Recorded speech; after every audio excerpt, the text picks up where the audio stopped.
Week 1 is a dirty little liar like your ex. We're on to week 2, which can also lie to you.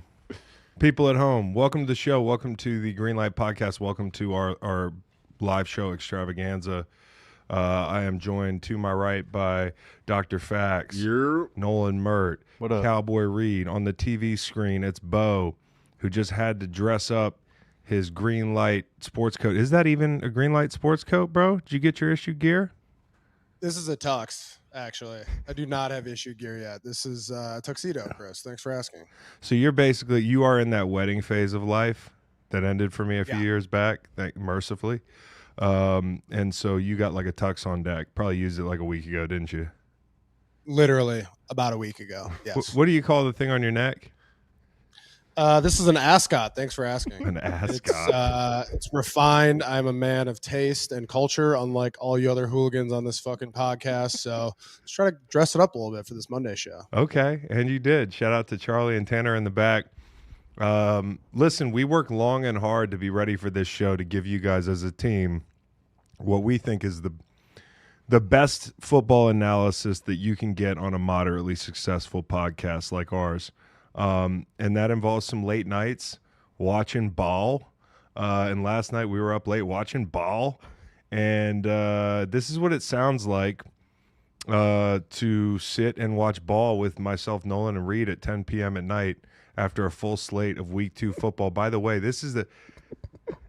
I did the fat thumb thing where I hit a voice note last night, and this is what came up. I accidentally hit a voice note, and this is what it sounded like. Send it to the group text. Do you ever just wonder how cooked your balls are from watching film on your lap?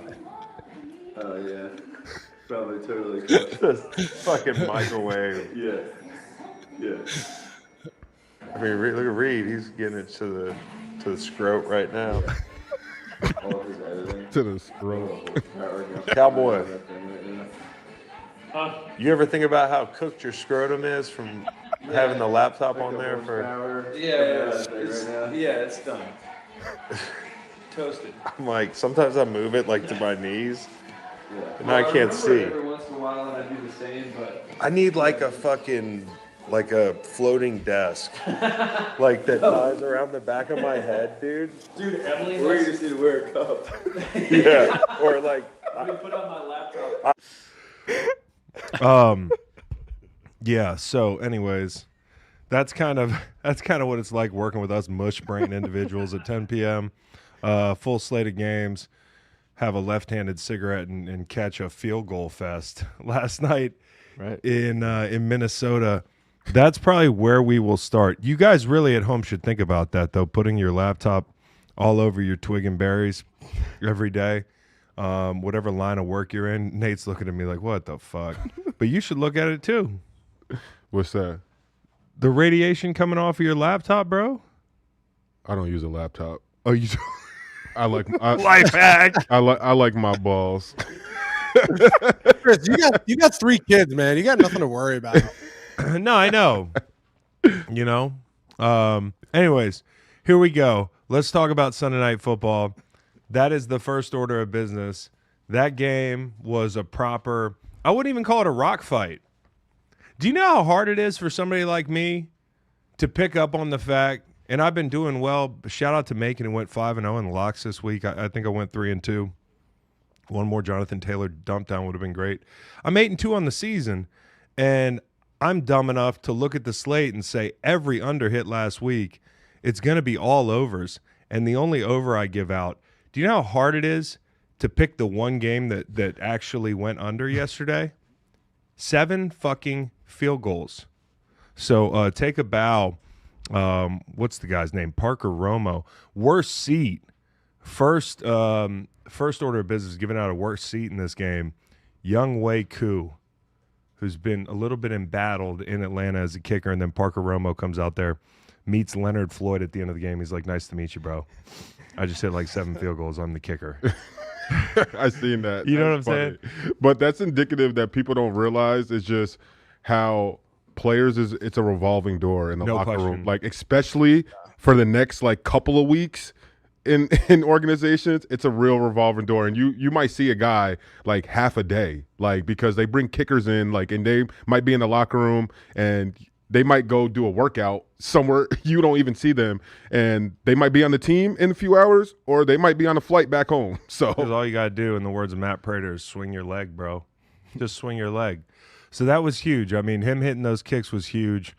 I give a best motorcycle ride to Jared Allen. That was sick, seeing friend of the program Jared Allen motorcycle in and do the Viking horn or whatever that is. But everything from that point was downhill for the Vikings. And so I think this game speaks to two things. The first is going to take some nuance, and we'll get into it. It's talking about J.J. McCarthy, because I don't think it's all him. I think he played poorly, but I don't think it's all him. And the second is a lot of this is about Atlanta getting better. And we talked about that coming off that week 1 win. Remember, I was talking to Ryan Clark last week because I do the little Inside the NFL podcast now with him and Ocho. And he was like, I know you're high on the Bucks. They kind of eked that one out. What do you make of that? And I'm like, well, I think Atlanta got better. And that's the team that beat Tampa twice last year. Go down to Atlanta and get that win. I think it speaks to how tough of an out this team is, and it starts with the defense. And Jeff Ulbrich, I want to shake your hand, Jeff Ulbrich.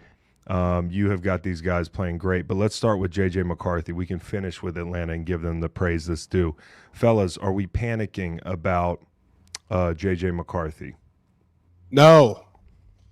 He didn't play that good, Chris, but you got to look at, dude, their O-line is banged up. Man. They had School go out halfway through. If you remember, he was on the Bucs, and he's historically been a backup, all right? And he didn't look that good against the Falcons and their pass rush and stuff like that, but I think he left the game with a concussion like halfway through. They're out there with it feels like 2 or 3 guys. I think their center left also, who they got from the Colts, Ryan Kelly. So they're out there with essentially a rookie quarterback. This is his second game in the NFL. He was the NFC Player of the Week last week, which felt like a little bit of a gimme award. But he's played 2 NFL games, and he's got a really banged up offensive line. Like, he looks young, and it's a tough situation to be in as a young player, man. Dude, I totally agree with you, Beau. I don't want to bury the kid. Listen, you can tell when I'm high on a quarterback, right? Because I get giddy. Like, we're watching Cam Ward, a young quarterback, and I don't really care what the outcome looks like. I see the tools there. We'll talk about Caleb Williams in a little bit. Like, I think he's pretty toolsy. We'll talk about it. I mean, some people in here are going to be a little bit down on him. I watched Penix. They scored 22 points. They couldn't convert in the red zone. But I think this Vikings team, we got lulled into a sense. They were a middling team. Then they make a big jump last year. And everybody, talks about a regression with teams that pop in out of nowhere to win 13 games. I got a lot of respect for the Vikings. I think the defense is fantastic when everybody's healthy. They were down Van Ginkel last night. The run game was the run game. That's Bijan Robinson. Mm-hmm. It's funny, they asked the kicker. I was like, you know him? And he's like, I know Bijan Robinson. I'm like, you didn't fucking watch the 15 interviews from August, did you? Changed the way he pronounces his name. But I look at the Vikings offense, and when you are down Addison and you are a young quarterback, as good as Jefferson is, and I don't want to sound asinine making this point, but you really got to bear with me. What kind of routes does Jefferson run? I asked you this earlier today. Intermediates. Intermediates. In breakers, digs, 7 cuts, those kinds of routes. Okay, so you need things to develop down the field. And JJ had time. But teams can do things to take away the number one receiver. Mm-hmm. So then at that point, who is your underneath guy? Who is your guy for quick game? It's almost like, and I think Jefferson's the best receiver in football, but I'd almost rather, in this current scenario, have A.J. Brown. And I think Jefferson's better. But A.J. Brown's going to catch a slant. You're going to be able to hit him underneath. He's going to be able to run with the football. I didn't necessarily, besides the protection issues, which were terrible in some scenarios, like on the Leonard Floyd sack, I don't know what the fuck guys are doing. They're just piled up. Unblocked. They're just blocking the same guy. Yeah. They let 96 totally scot-free for a sack. Now, I want to give credit to the Falcons defense, but my point is they look like an offense that's out of whack, and the number one thing is they could not run the ball last night. I don't know what the final tally was for Minnesota, but if you're not going to be able to run the ball with this young quarterback, who I got in, some Vikings fans got pissed. They got They got a little testy last week because I said Caleb might be more talented, and they were like, "What do you mean more talented? What do you mean?" I mean, like, watch the fucking tape, brother.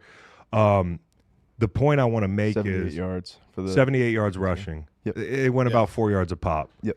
But there were guys in the backfield all night, and if the offensive line can't play physical, then it's going to be hard on this young kid. He's got to be perfect when the opportunity arises. That's why when he misses that slot fade, everybody in America, including Chris Collins, was, oh, you got to hit that. We're all doing that. Like, he's got to hit the slot fade. They're down 15-6 at that point. But when you go on a long-ass drive, you get in the red zone, you can't fumble the exchange. You can't take a sack, even though school has become, like, respectfully, I'm talking about the player, like the village bicycle right now. Mm-hmm. Everybody wants a ride, dude. Yep. And so, like, there are issues with that offense that are going to make it hard for this kid to look great out of the gate. Let's let him get Darisaw back. Right. Let's let him get Addison. Addison back. I'm not saying he looks great or I think he's going to be an elite quarterback in this league. Never have thought that. But I do think that the truth lies somewhere in between when I watch this tape. Mm-hmm. You know what I'm saying? Yeah, well, really Chris, great. I think to your point, sorry to interrupt you there, Noel, but like you need an underneath option for him, right? Like you mentioned earlier.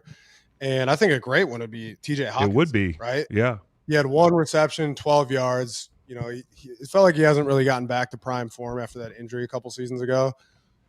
If you can get the run game going, though, if you're the Minnesota Vikings, that not only helps your young quarterback get comfortable, it can help you, like, hit some deep play action shots to Jeff, which everybody wants, and you know it's going to happen eventually. But then also you can start to feed, like, Thielen and Hawkinson and that kind of thing and just get your offense in rhythm, which is really how – KO wants to operate, but it starts with offensive line. Like, it's so hard to run the ball when you have a banged up O-line and then your left tackle who's in because of an injury, he gets hurt. So then you're down to your third guy. And he's a plus in the run game. Yeah. Your center gets hurt. That's kind of your main communicator offensively when you have a rookie quarterback. Like, they just need to get a little bit healthy and get into a rhythm, run the fucking ball, like do those zones. Then those play actions are going to come to, like, Justin Jefferson and Hawk, and then we can get Thielen cooking and, back in his home state of Minnesota. And I think to me, the injuries is the biggest thing for the Vikings. We talked about it offensively, but defensively as well. Like you alluded to it earlier, the Falcons ran the fuck out of the ball, and they have a really good zone run game. Like, I love Robinson, obviously Algier too. Like, Michael Penix has some juice in the run game, kind of, but the Vikings are just missing guys at every single level, man. Like, Cashman's hurt, Van Ginkel's hurt, had a couple other guys go down. Like, they just got to get right, like, as a team. And I think they'll be a lot better. And I don't want people to come away from this open and say, hey, the guys at Greenlight said that, the Vikings lost the game because of injuries and Atlanta's not that good. Like, Atlanta fans are sitting here, we're like, we've been talking about this game for 5 minutes. We haven't talked about Atlanta. I think Atlanta's a better team, like in a lot of ways right now. And a lot of it is because I think the quarterback is so pro-ready. He plays like an adult. I'm not saying JJ doesn't, plays immature or anything like that. But like Penix, you watched their game plan last night. He's peppering the numbers and outside the numbers. They're staying away from the middle of the field. They know exactly who they are in these fights. And I think Ulbrich, I gave him some love. They're playing more man. They hit on the two young defensive backs. You saw Bowman had a great pick. Mm-hmm. Now he's got to put that ball on the sideline. Mm-hmm. But Bowman made a great play, almost had another one. Watts, they say, is like an all-pro. It's a lot of pressure to put on a young kid, right? We talked about that. But how about every young rusher getting a moment last night? James Pierce comes around on a game. By the way, 74, the rookie left guard from Ohio State, from Minnesota. Jackson. He struggled with games. He struggled with sorting games, and then Pierce came up with some nice rushes.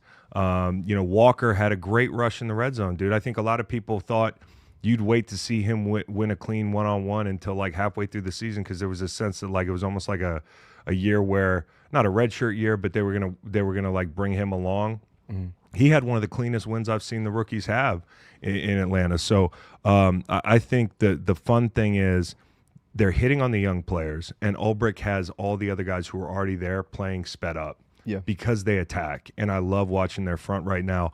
The other thing I would say is this: come for the QB rematch, the young quarterbacks, stay for Bijan Robinson in 4-minute mode. Like that legitimately for me was worth the price of admission. What other running back can make 4 minute in a field goal football game that exciting late in the game? I mean, every play is like it's a box of chocolates, dude. Mm-hmm. You never know what you're going to get. These cuts are unbelievable. You heard Saquon talk about it on the broadcast last night. He said it to us at Geno's up in was it Geno's, right? Yeah. Up in Philly. And he talked about who's next. Bijan Robinson's next. Some of those cuts were ridiculous. How would you like to be Dallas Turner being the whole player on that direct snap to fucking beat Bijan Robinson? So, I mean, they're fantastic. Lindstrom moving people. They know who they are, and I credit Raheem Morris for coming out with that game plan, and Ulbricht's a big part of it. Yeah, and just to give Ulbricht some more love, you guys know, you hear every coordinator ever, they say the same line of, like, I adapt my scheme to my personnel. But to see somebody do it live in 1 year is so impressive. Like, looking back at those Jets defenses under Ulbricht, 4 down, cover 3, and he was competing with Gus Bradley every year for, like, lowest blitz rate in the league. Whereas through 2 weeks here, he's a 42% blitzer. That defense is playing really fast, and you can see he's really messing with the eyes of opposing quarterbacks. Shout out to Leonard Floyd, too. Leonard Floyd. Getting him is big, and that's something, if you want to stay a D lineman or on a team in the league, just know how to rush the passer. And this guy knows how to rush You can the be passer. a situational pass rusher into your 30s. Yep, absolutely, because he's going on. He's got like drafted in a first-team all-mercenary. Yep. Yeah. Like, you know what I mean? Yeah. Like Clowney. him and Clowney and Zadarius Smith, first-team all-mercenary. The last couple teams he's been on, he had 8 or more sacks everywhere he's gone. I think the last 5 years. Yep, and so just for him to see him last night, just like, oh, that's Leonard Floyd. He's a Falcon now. And the last still thing, doing the same thing. The last thing I'll say, and it's connected to this, is Ulbricht said last night, and I thought it was an interesting admission out loud, was to say to the people in a production meeting, and that being Chris Collinsworth and Tirico, and saying, hey, we don't have any A-listers. Right, which isn't to take anything away from the B-listers. To be a B-lister rusher in the NFL is not like being a B-list movie star. Like you're still a stud. You're Leonard Floyd. But the young guys, what he's saying is like we're deeper than we are top heavy. Right. And we can work around that because I think the secondary is really fucking good right now. We didn't even mention AJ Terrell, who got dinged last night. But you got Bates back there, the whole thing. So let me ask you this: if you're a player, would you, if you're in that locker room, would you take some offense to hearing that? If you felt like you were a A-lister, like hearing your coach say that, like a little bit, or just kind of like, hey, coach. I think we know the deal. I think we know the deal. Yeah. Like at that point in my career, if I'm Leonard Floyd, I think I know the deal. Yeah. And I'm just happy to be in Atlanta with that. I mean, think about it. It's one of the most fun jobs and Beau was there when I was an older rusher, but like it's fun to be a vet, dude. It's fun to bring along young players. Like I saw Derek Barnett in Detroit for the Houston joint practice, and you saw me and DB, hug each other. I hadn't seen him since 17 or 18. Yeah. And I love the guy, because I was his vet and he was one of my young guys, dude. And I think that's so cool to see Leonard Floyd with 2 young rushers like that. They're going to owe him a lot for what they kind of pick up off of Leonard Floyd. And so the only other thing I'll say is this: I nearly gave Redmond from Minnesota the STL Memorial Award until he jumped off sides down 2 scores, which ruined it didn't ruin it, because I think, if you're Brian Flores watching the tape, he played as good as anybody on that front. I saw him cross Lindstrom's face and make a TFL. I saw him sack somebody. He had a sack at some point late in the game. So, Redmond, who's wearing a camp body number and he looks like 61. He has a camp body, played really well for them. Yep. Yeah. I got one quick counter award too for this is best flight easily for the Falcons. Sunday night win, 1-1, pretty quick flight back down to ATL. That's the best flight for me. There's just no good flight on Sunday night, in my opinion.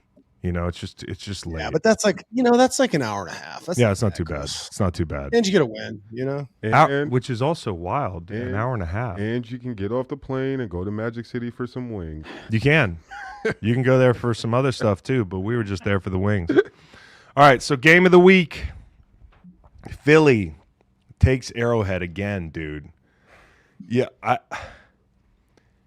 I don't think Kansas and Eagles fans will say, hey, you got to give credit where credit's due, and I think it was a great win. I don't think it's about the fact that they went in and beat this Chiefs team. I think there's a because I don't think this Chiefs team is that good right now, but they're still the fucking Chiefs, and it's still Arrowhead, and Spags brought pressure all game long, and I know Patullo is, he's already like a hot button topic in Philly, but what do you want them to do in that scenario? I know there's some things they could do differently. I like to see more hots, more checkdowns versus all that blitz.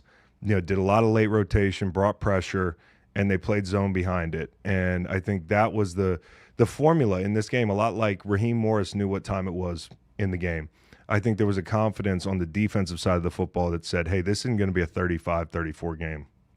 We're going to be able to score 23 points and beat this team at Arrowhead. And so I didn't think they needed to take all the chances. I share the sentiments of the unrest when you look at the offense. Like, we've been through this 2 years ago with Brian Johnson, and I'm not saying it's going to be the same situation, but, one thing that came up was not having enough hots, not enough quick game. I want to give the guy time to grow and learn as a play caller. He's never called plays. And I also thought Jalen Hurts, he doesn't wow you with, the overall performance through the air in this game, but he just does the right things. He did the right things. They did not take shots until it was Smitty outside the numbers versus like zero blitz. Right. And he was decisive in going there, and the balls are on the money. And, the first one, this is the funniest fucking quote ever. I don't know if you guys heard this quote. But, the first deep ball they threw to Smitty, he landed on his back. And they were like, hey, Jalen, how tough is Devontae Smith? I mean, he landed on his back early in the game. And Jalen goes, he landed on his back, but he came up on top. Dude, Jalen's always Tony ready Robbins. With just some poignant, deep thinking. Like, you could put that on a poster. You know what I mean? No question, bro. The mic'd up of him firing right back at Chris Jones at the end of the game is just so great. But that's why we love him. Yeah, I'm the rare person that, hey, I don't care if Jalen is ranked as a top 5 quarterback. Who the fuck cares? He wins. Mm-hmm. And when he says at the end of the game in that little interaction, of course that's what you would say. But not a lot of guys think like that. They don't. But you might feel sensitive about that. You might be like, fuck you. We won the fucking game. And it's just crazy to something to say when you're losing. Or I guess if Jalen was a different person, just like you're saying, that probably might have got under his skin. And there are guys that sit in the locker room after a win and they're kind of upset. And it's just like, why are you upset? And it's like, oh, I didn't have 15 catches or this many yards. And some guys might get, but I just think that was great. They don't care what it looks like. Yeah. They don't care. And they might have to win a bunch of one-score games like Kansas City did last year. Mm-hmm. They might. Do I think they're as good as the team last year? No, I don't. But I also think they got room for improvement, and they have guys on the roster. Like, you look on defense, and we said this a couple weeks ago. We're sitting here watching tape, and I go, Nolan, did Makuba play the slot when he was at Texas? And, it's like, I know he can play slot, yep. But did he play the slot? Because remember last year, the insertion of Cooper DeJean in the lineup at nickel changed everything. We're down a guy outside, or inside. And, if they have to, I saw a rep versus mesh in a key moment in the game where, and I think it was on, who was Hollywood Brown. It was on Hollywood Brown, who's their number 1, but he's like a 2. And, Makuba's got him in the slot and sorts through traffic and ends up making the play short of the sticks. Like, I'm not saying one rep shows me everything I need to know, but I feel like that's an option they have there. Yep. You talk about young players. Jahad Campbell's played really well through 2 weeks. So immediately you've got a safety that looks like he's part of the solution. You've got a linebacker that looks like he's part of the solution. I also think you're replacing guys like Brandon Graham.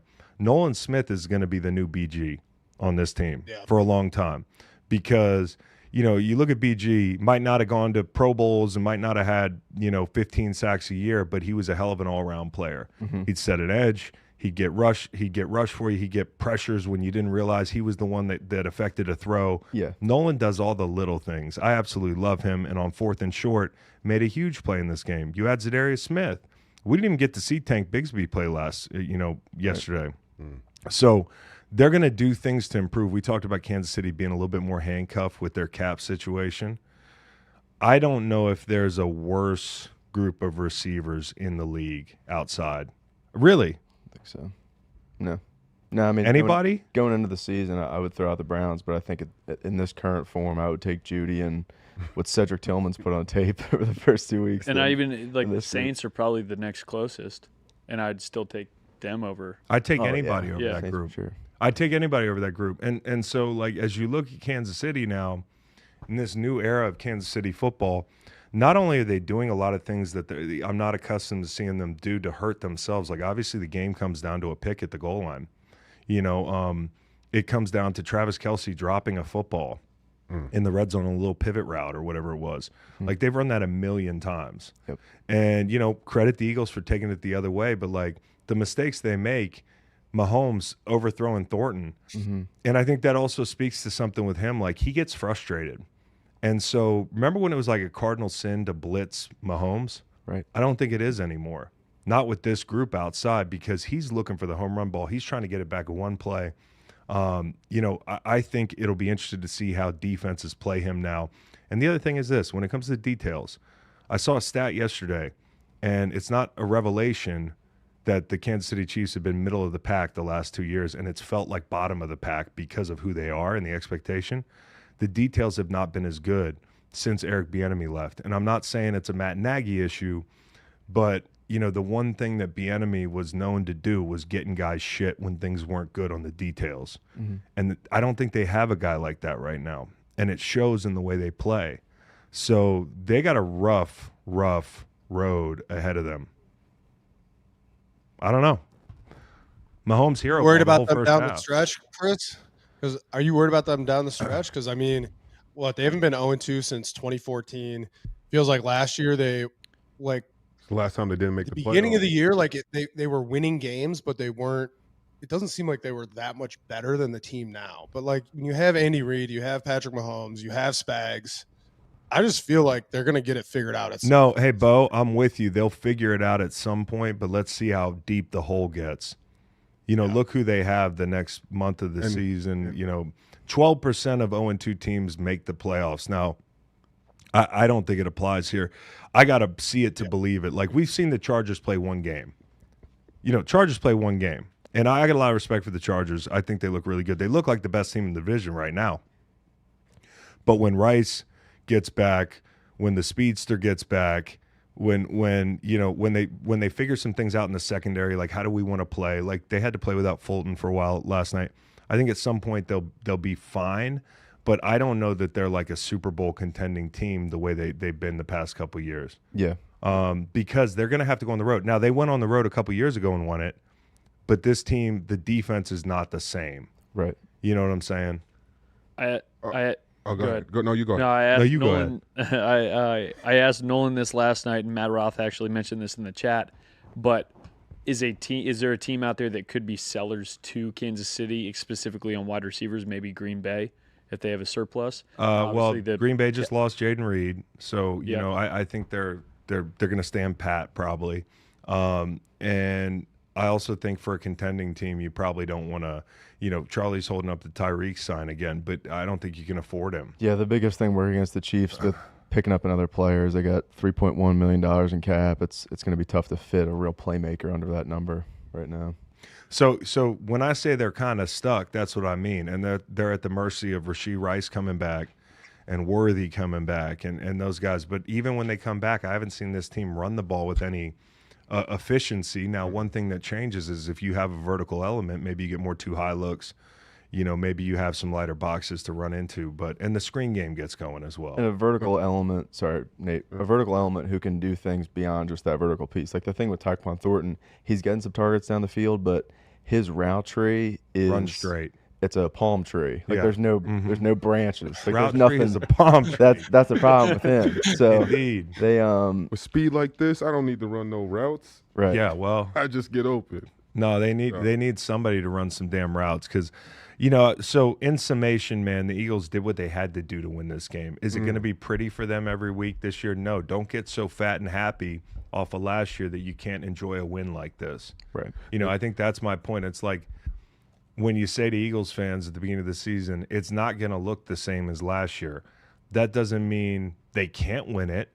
but they're going to have to do things really, really well to win it. And last year, they were like the Monstars. And a lot of those pieces on defense, they made one move early in the season and unlocked endless potential. Can I talk about this real quick about the Eagles? Whatever you want, dog. I was on record on this show, and it was a big deal about the tush push and if they should ban it or not. Yeah. And I said they definitely shouldn't have. You just got to stop it. But I take that back. The Eagles are cheating. They're cheating. The tush push is 100% illegal. Illegal. From the formation, how they line up to the start, and the fact that the refs, they don't have a way to catch it or get the false starts and the premature movement. If you can't see it in real time, they got to throw it out. They're making it too hard for the refs. And last night was an absolute it was an indication that that's way too hard to put on our referees when we're already mad at them about stuff. And every single time they run a tush push, it should be a 5-yard penalty. Well, unfortunately, no, wait, how? Offside, 5 yards. Not every time. Listen. Listen. Last night, any other play, if the center and the guards' helmets are in the same vicinity across the line, it's a. I'm not going to push back on when it's a false start. Call a false start. There or illegal formation. Sure, same thing. Okay, but not every time they line up, they're illegal. For the tush push, yes. You think they're illegal every time they line up? Every single time. I think absolutely. Okay. For the rule books, because if you try to line up like that on a regular play, yeah. I think the refs, if it's not like a hurry up situation, if they look down the line, they're going to throw. Well, so the answer is because you can't just take a play away mid-season. No, you can't. No, we ruined the answer that is officiate it. No, yes, officiate it, and I make no bones about it. Eagles fans, they don't want to hear any of this shit. No, absolutely not. And but I'm talking about this. There were a couple missed calls in that game on the, I said this last night, and I'm seeing comments in the chat well, what about the roughing on Mahomes? I'm like, let's not do this. We're big enough boys, aren't we, that we can admit that when we got away with one or two. Yeah. Let's be intellectually honest here. I don't have any problem with the play, but if it's not officiated properly, the false start gets me. I think it's too hard to officiate, but on both sides, because if I'm on defense and I'm I played zero nose, I am trying to jump that snap, and if I go offsides, it's whatever. But I'm going to try that every single time on that play because really, hey, if I jump offsides to get a first down, realistically, 90% of the time they're going to get the first down anyway. But if I can maybe jump the snap before you guys jump the snap, then something better will happen. But I think on both sides, it's just way, way too hard for the referees to try to make that call. Hey, if you do throw a flag, it's who you calling the flag on. And then for us at home, we only get to see that super slow replay, and so it's a luxury for us to be like, how can you miss that call? But in reality, I don't know. They get shit all the time. I think they just need to officiate it properly. It's a football play. They're going to. You want to call it at least once. And the Eagles they'll call it next week. Yep. They're going to call it at least once. I guarantee you. It'll be a point of emphasis. Yep. You heard Dean Blandino say the same shit that Fax is saying. I'm done with the tush push. It's too hard to officiate. And they sounded the same. It's like, oh, there it is.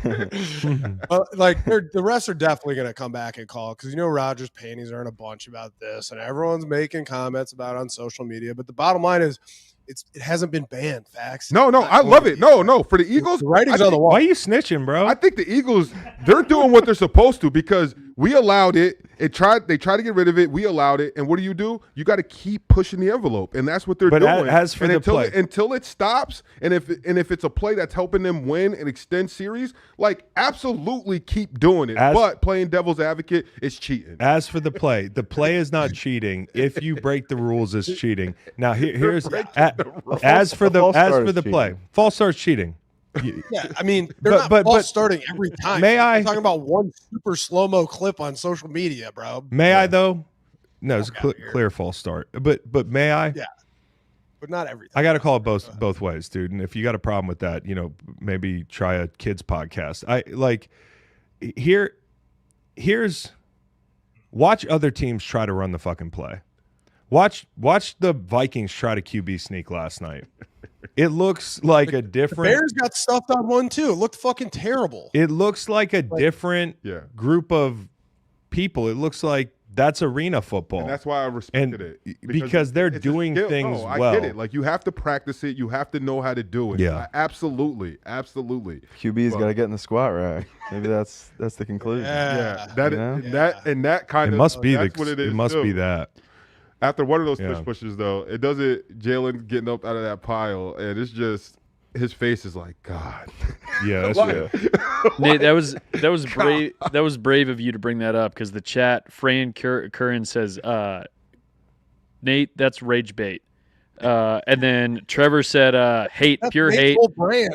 Trevor said, hate, pure hate. Put facts on the grill. He's cooked. Oh, wow. They cooked you. Speaking of the grill. We got to talk about. Let's bring the grill out real fast. Some breaking news. Yeah. And Jaden Daniels has a knee injury. God, he's gonna miss next week. That he might miss next week. I tried to get it in. Tried to get the Raiders in. I'm gonna get it. I'm having a get it in right now, bro. Yeah. What are you having? I'm fucking. What you call? My fantasy's cursed. Gosh darn it. My fantasy's cursed. Yeah, now Mac Jones isn't going to have a good next week, is he? Like, I got rid of who's Kansas City's receiver? It's off the board. What's his name? That guy, Xavier Worthy. I had Xavier Worthy. Fuck. He gets hurt. So what did I do? I cut him. And I got Mac Jones, because I'm like, you know what? Mac Jones, he's about to get this start for a few weeks. He's going to do good. And I didn't start him. I left Jaden Daniels in. They played horrible. He did all right for me this week. But now he's hurt. I do think we're burying the lead a little bit. Washington might miss Jaden Daniels. Yeah, I think. Yeah. But also, just to go back. Who's their backup? Mariota? Still? They got the Mariota gets busy. Who else do they got? Well, I'm just going to say they get the Raiders Sunday. That's big for your it's squad. big. Yeah. The Raiders. So your other squad. Yep. The Jacksonville Jaguars. And I know what you're going to say. We gave the game away, right? Yeah. Joe Burrow played one quarter, okay? Now, let's start with the injury, because this was the Chris and Nate Bowl. Let's start with the injury, which I don't want to have a smile on my face talking about this, because it sucks. It sucks for football, man. Like, turf toe sucks. Even if you hate Joe Burrow, like, and there are people out there that are like, he's not that good. I'm like, all right, what's good then? Be serious. This dude is now, the injuries are piling up like Andrew Luck. Like, it's not quite the same, but you really are at risk of like burning the guy out. And like, we got talking about it last night. Turf toe, Beau, you've had turf toe. I want to hear you talk about it, but I had ligament issues in my toe, and I've got a big knuckle on my toe that like it builds over time, and it takes away your flexion, and it changes the way you run. It changes the way you squat. It changes at 40 years old. My entire right leg operates differently because of the toe injury. Wow. And so, and that's true for any injury. When a guy returns to play, it's he's good, he's healthy, but something changes when you rehab. Every time you get a surgery, every time you rehab, every time you have an injury or play through it, something biometrics, not biometrics, that's like your heartbeat. Something changes on you from a physiological chain standpoint, right? And so for Joe Burrow, like, these things keep piling up. Forget like this year, how many of these can he take? And I think it also from a mental standpoint for the Baltimore, or for the Bengals, and for Bengals fans, like there were 70,000 people decked out in orange yesterday, and they were like, it was fucking Halloween, dude.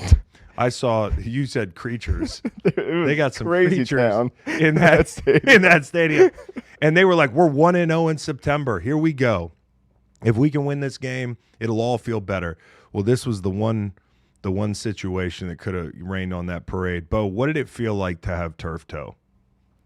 Dude, it was terrible. And I'm not like Dr. Anderson or whomever. And I wasn't a quarterback either, obviously, but like, just, you're so limited from an explosive, like you can't push off of that foot the same way. And I think it's his right foot, right? You correct me if I'm wrong, but like, I just worry about him trying to plant off that back foot and deliver a ball.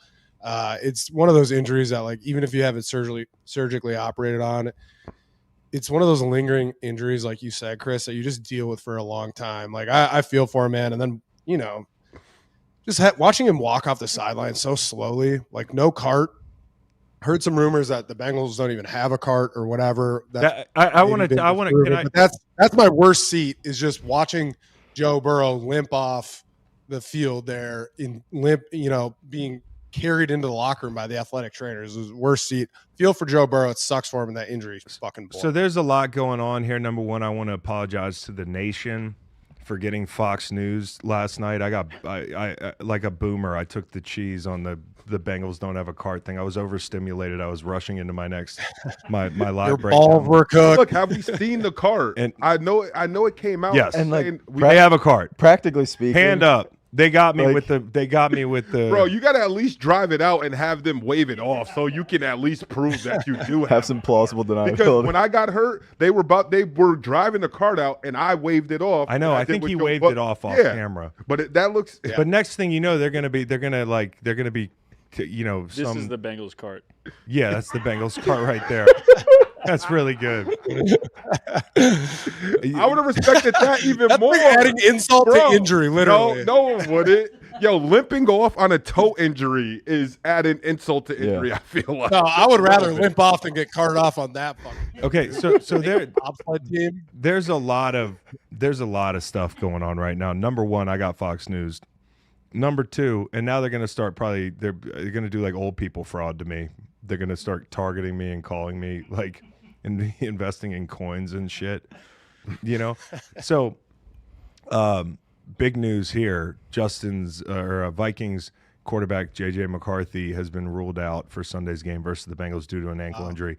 This could be the crack in the door that the Bengals absolutely need, because at some point this year, I believe Joe Burrow's coming back.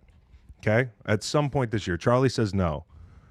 But I think at some point he's like, well, I didn't say that. He went.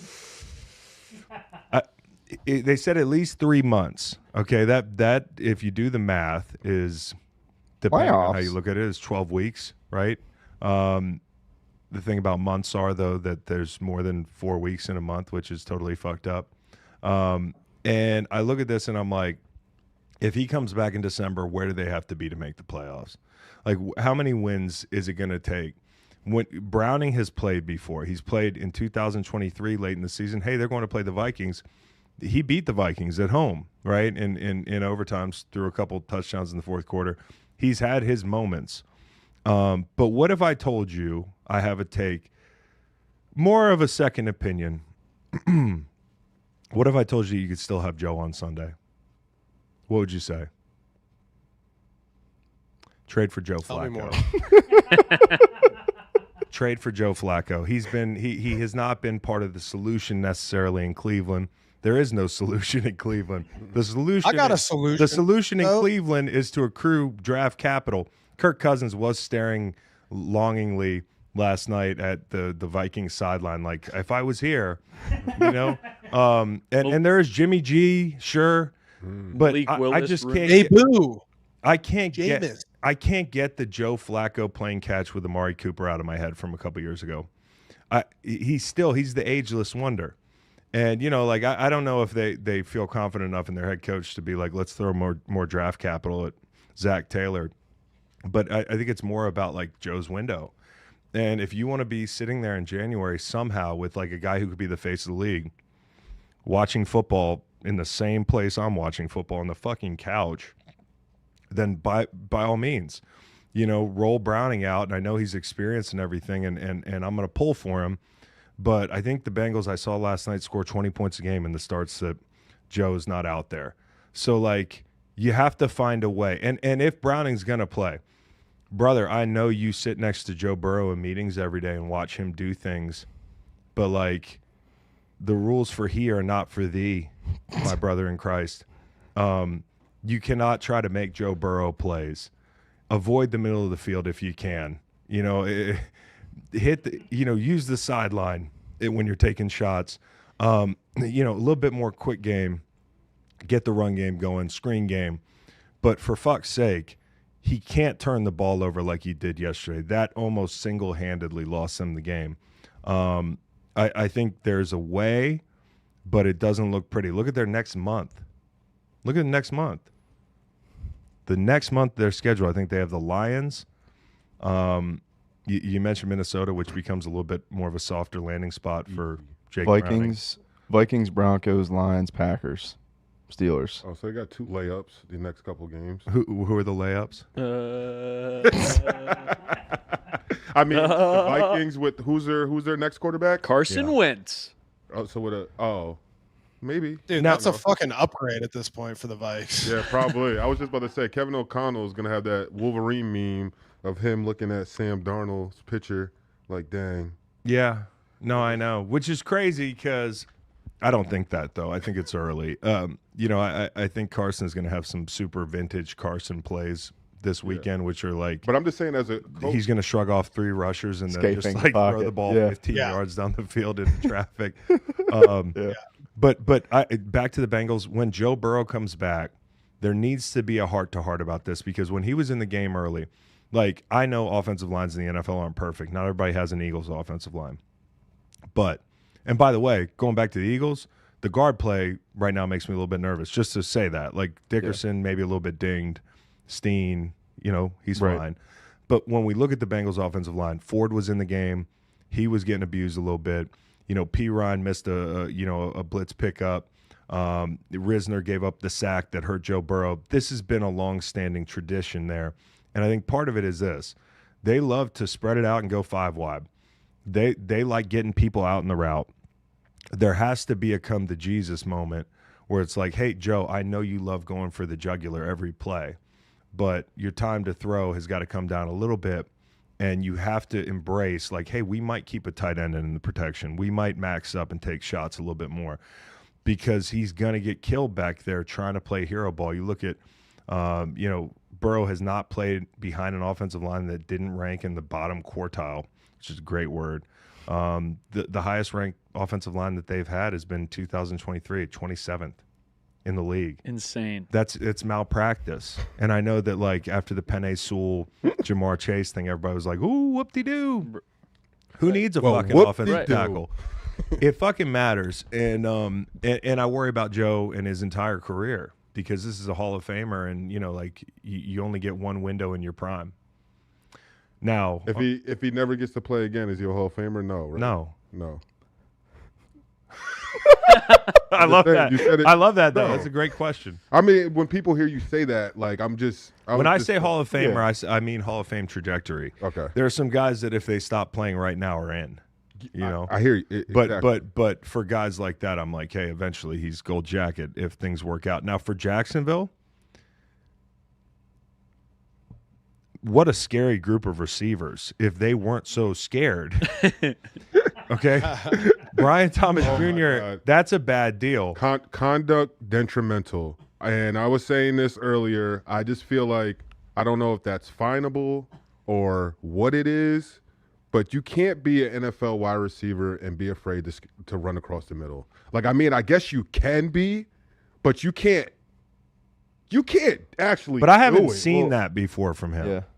As far as being finable, I guess you could call it a loaf. You guys would get fined for loafs, right? Almost worse. I feel like you get Greg Williams calling you a fucking traitor. Yeah, the loaf. It is. It is. You're a traitor. Go play for the other fucking team. Yeah. Seriously. I just feel like this is almost worse than a loaf. A loaf is like when you're tired, like, and you kind of like it's not an excuse. These are business decisions. That was a business decision. Like, hey, I don't want to get my head taken off. I don't want to end up with a concussion. I don't want to end up with a stiff arm on the field while my family's watching this. But you still have to do it. Like, I just feel like got him in the fencing posture. Like, I just feel like that's what you're thinking about if you're a wide receiver running across the middle. No, yeah. You see it all the time. And I don't know how that feels. Me either. All my car accidents, I saw him coming. And there was a lot of car accidents, but like the getting T-boned in the middle of the highway, that's a different deal. But you got to be willing to do it. And beyond that, it led to an interception. De'Ami Brown dropping a ball in the end zone I Trevor throwing a pick on the first drive when they're driving the field. Well, so that's the whole thing. Starting the game that way, and then you give up an 80-yard drive for a touchdown to start the game. Well, it's 14. It's going to be 14-0. If you go down and put it in. The swing. And I don't feel like the Bengals could have climbed out. I mean, they could have, but I didn't feel great about it.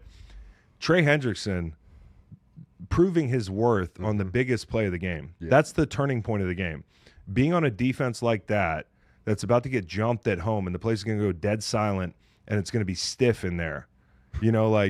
All of a sudden, Trey comes up with a Batman rush, doesn't get a sack, but causes a pick. And the thing the Bengals have done through 2 weeks, they've been opportunistic, and they were again yesterday. And Trevor Lawrence, you talk about Brown, you talk about Parker Washington, you talk about Hunter, you talk about Brian Thomas Jr., Tootin, Strange, Etienne. Yeah. In the way that the Packers have a really deep group, they got a really deep group. I'm excited. Okay? There's a lot to be excited about, but the quarterback cannot be so – he sprays it. I mean, he just – at times you're like, what are you doing? I think, to me, outside looking in, I feel like the quarterback and the receivers in this new system with Liam Cohen not quite on the same page. They're not on the same page at all. No. You have a bunch of pre-snap penalties where it's illegal formations, and it's the wide receivers and Trevor just not being on the same page of lining up or when the snap count's supposed to go. The penalties, yeah. And you can see that. And then also too, the little spat between Trevor and Liam Cohen, and that's going to be my fly on the wall. It's just Liam Cohen seems like a guy after that game, he might have pulled Trevor to the side. It was just yo, don't fucking wave me off. Don't wave me off, brother. But in the same token, the way he was kind of doing it to Trevor, they did the same thing to each other in the span of a couple of seconds, where you're kind of upstanding each other, where he's hit him in the fucking chest, and Trevor, as a quarterback, of course I'm trying to hit my receiver in the fucking chest. That's the little league dad being throw strikes, which is my favorite thing in the world. But the irony, I wasn't trying to. But the irony of I'll change. but the irony of the whole thing is the very next play, he throws that pass to Brian Thomas, and it goes right through his hands, hits him in the chest, and it would have been either a touchdown or a first down on the 1 yard. I don't know. Well, I didn't get a second look at that. I love the call going for it. If I'm on defense, I want them kicking that field goal, right? The way they've been kind of moving the ball between the 20s, basically.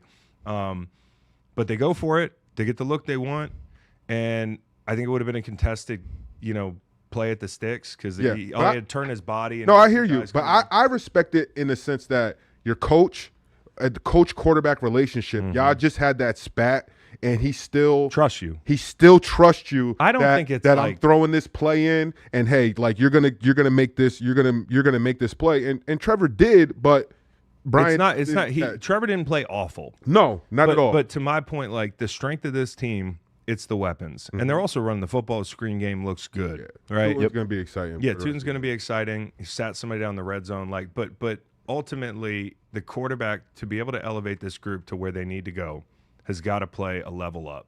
Right. A level up. Yeah. That's all. It's pretty simple. And just to add some color to you mentioned the screen game. They completed 8 of 9 attempted screens, 103 yards after the catch. 2 tuds, 9.1 yards per play on screens for the Jags.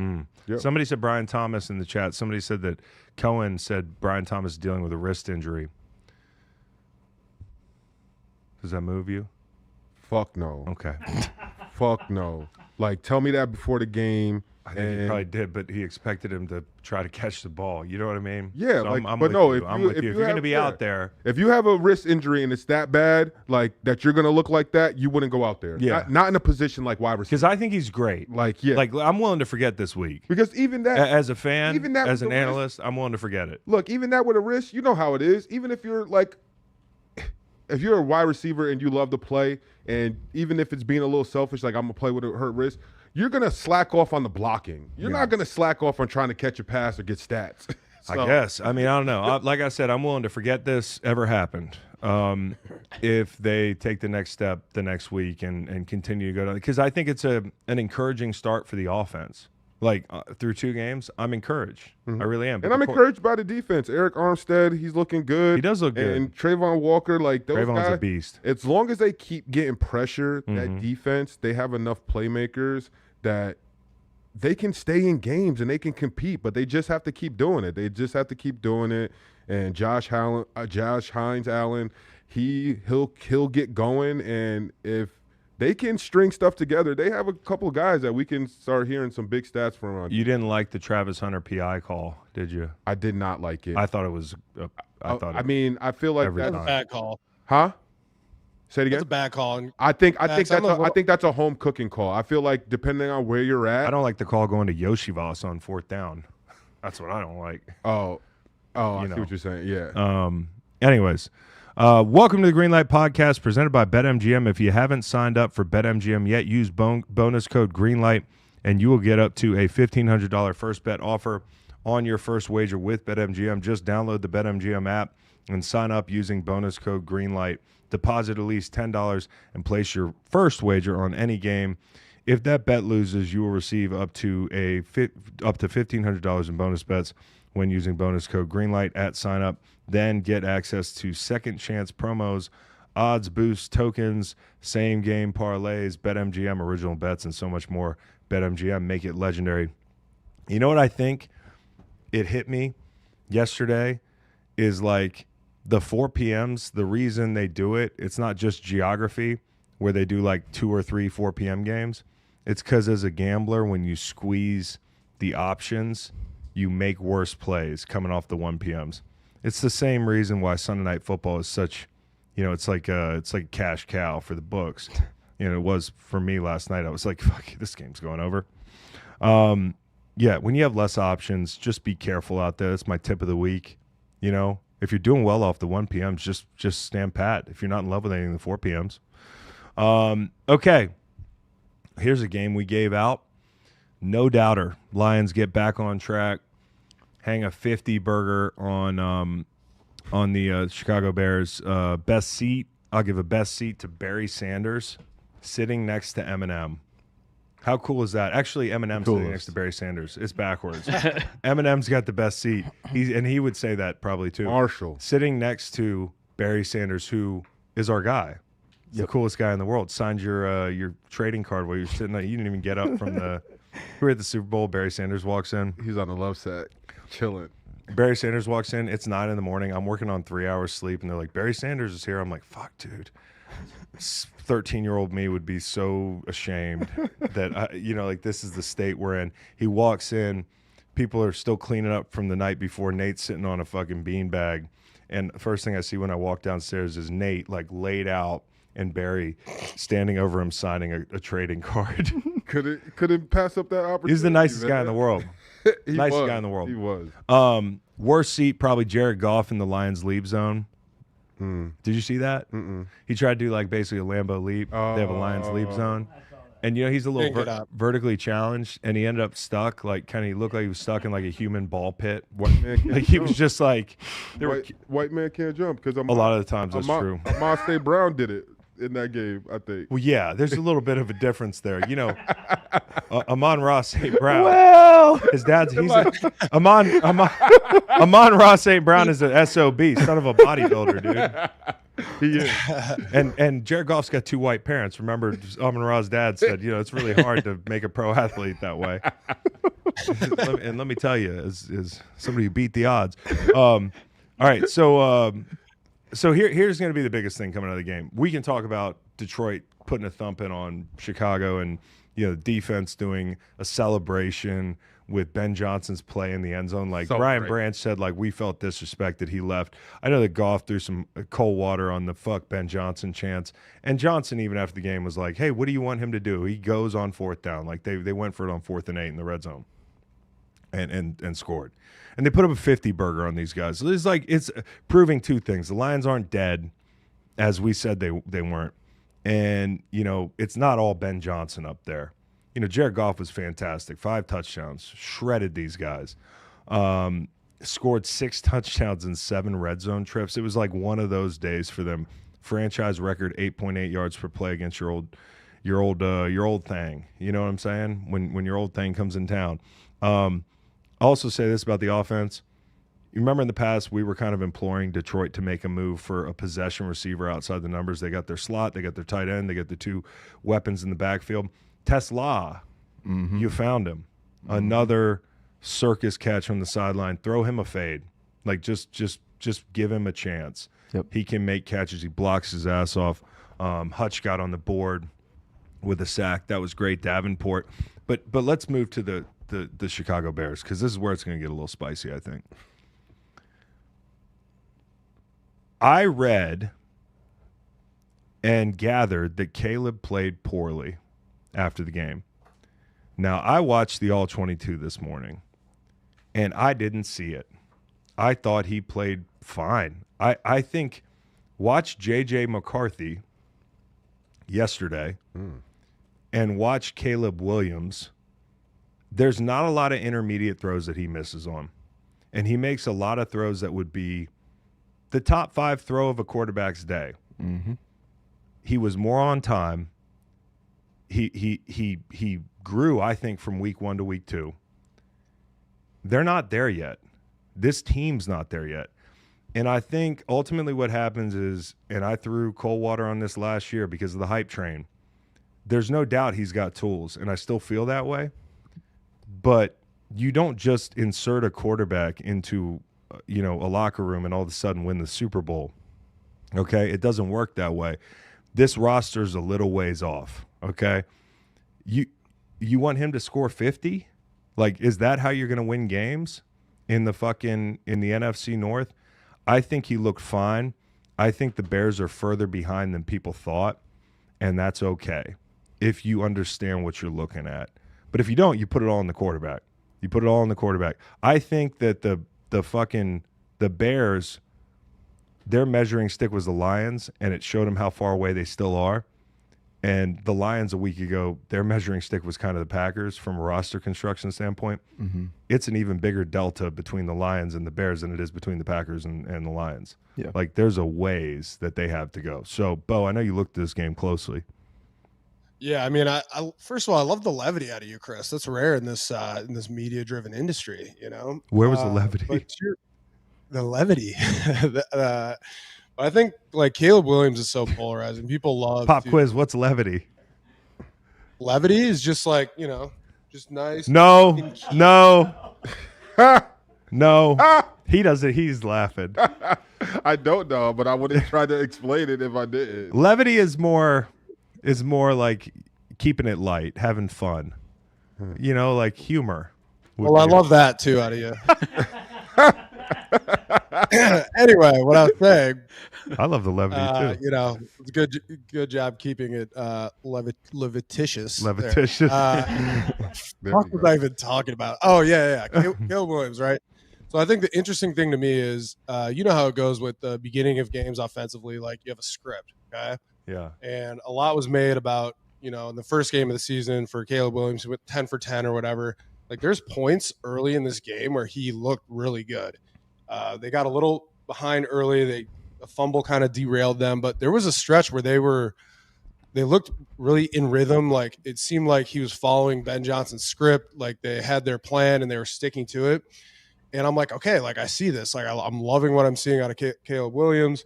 And then they kind of got off script, especially at times with that pick that he threw. He's being chased down and trying to second make a and 32. And threw a bad pick. And it's like, you can see that the tools are there. You just want to see them like stay on task, stay on script, kind of keep their plan going and progress throughout these games. And then obviously this game got away from them because the Lions were murdering them, murdering the Bears defensively. But like, I'm with you, man. Like, I like what I'm seeing from Caleb Williams. And I think that there are going to be points where he puts it together. The big thing for me, and you kind of touched on this too, is, with this game, like, the Lions looked so poised. They looked just comfortable offensively. They crush it. But where my mind kind of goes with that is, like, I think the Packers are just really that fucking good because they made the Bears look really bad in week 1. My Super Bowl. Or they made the Lions look bad. They made the Lions look bad. I think the Lions will tell you, hey, we'll play a lot better when we see them the second time. And I think listen to Kelvin Joseph talk about talk about their defensive performance the first week. Like, they did a lot of things well. Like from a number standpoint, like he was making a case at the podium about like, hey, we weren't that bad. We're not that far off. I think that's what they believe. I think they think they'll be in that game. But like, you got the Lions on the worst day. You got Dan Campbell. Like, that was like Dan Campbell without a dip. You know what I mean? Like he had nicotine withdrawals. Like, that's the kind of mood the Lions were in, dude. And in that scenario, you don't want to see that team. I will say this about Chicago.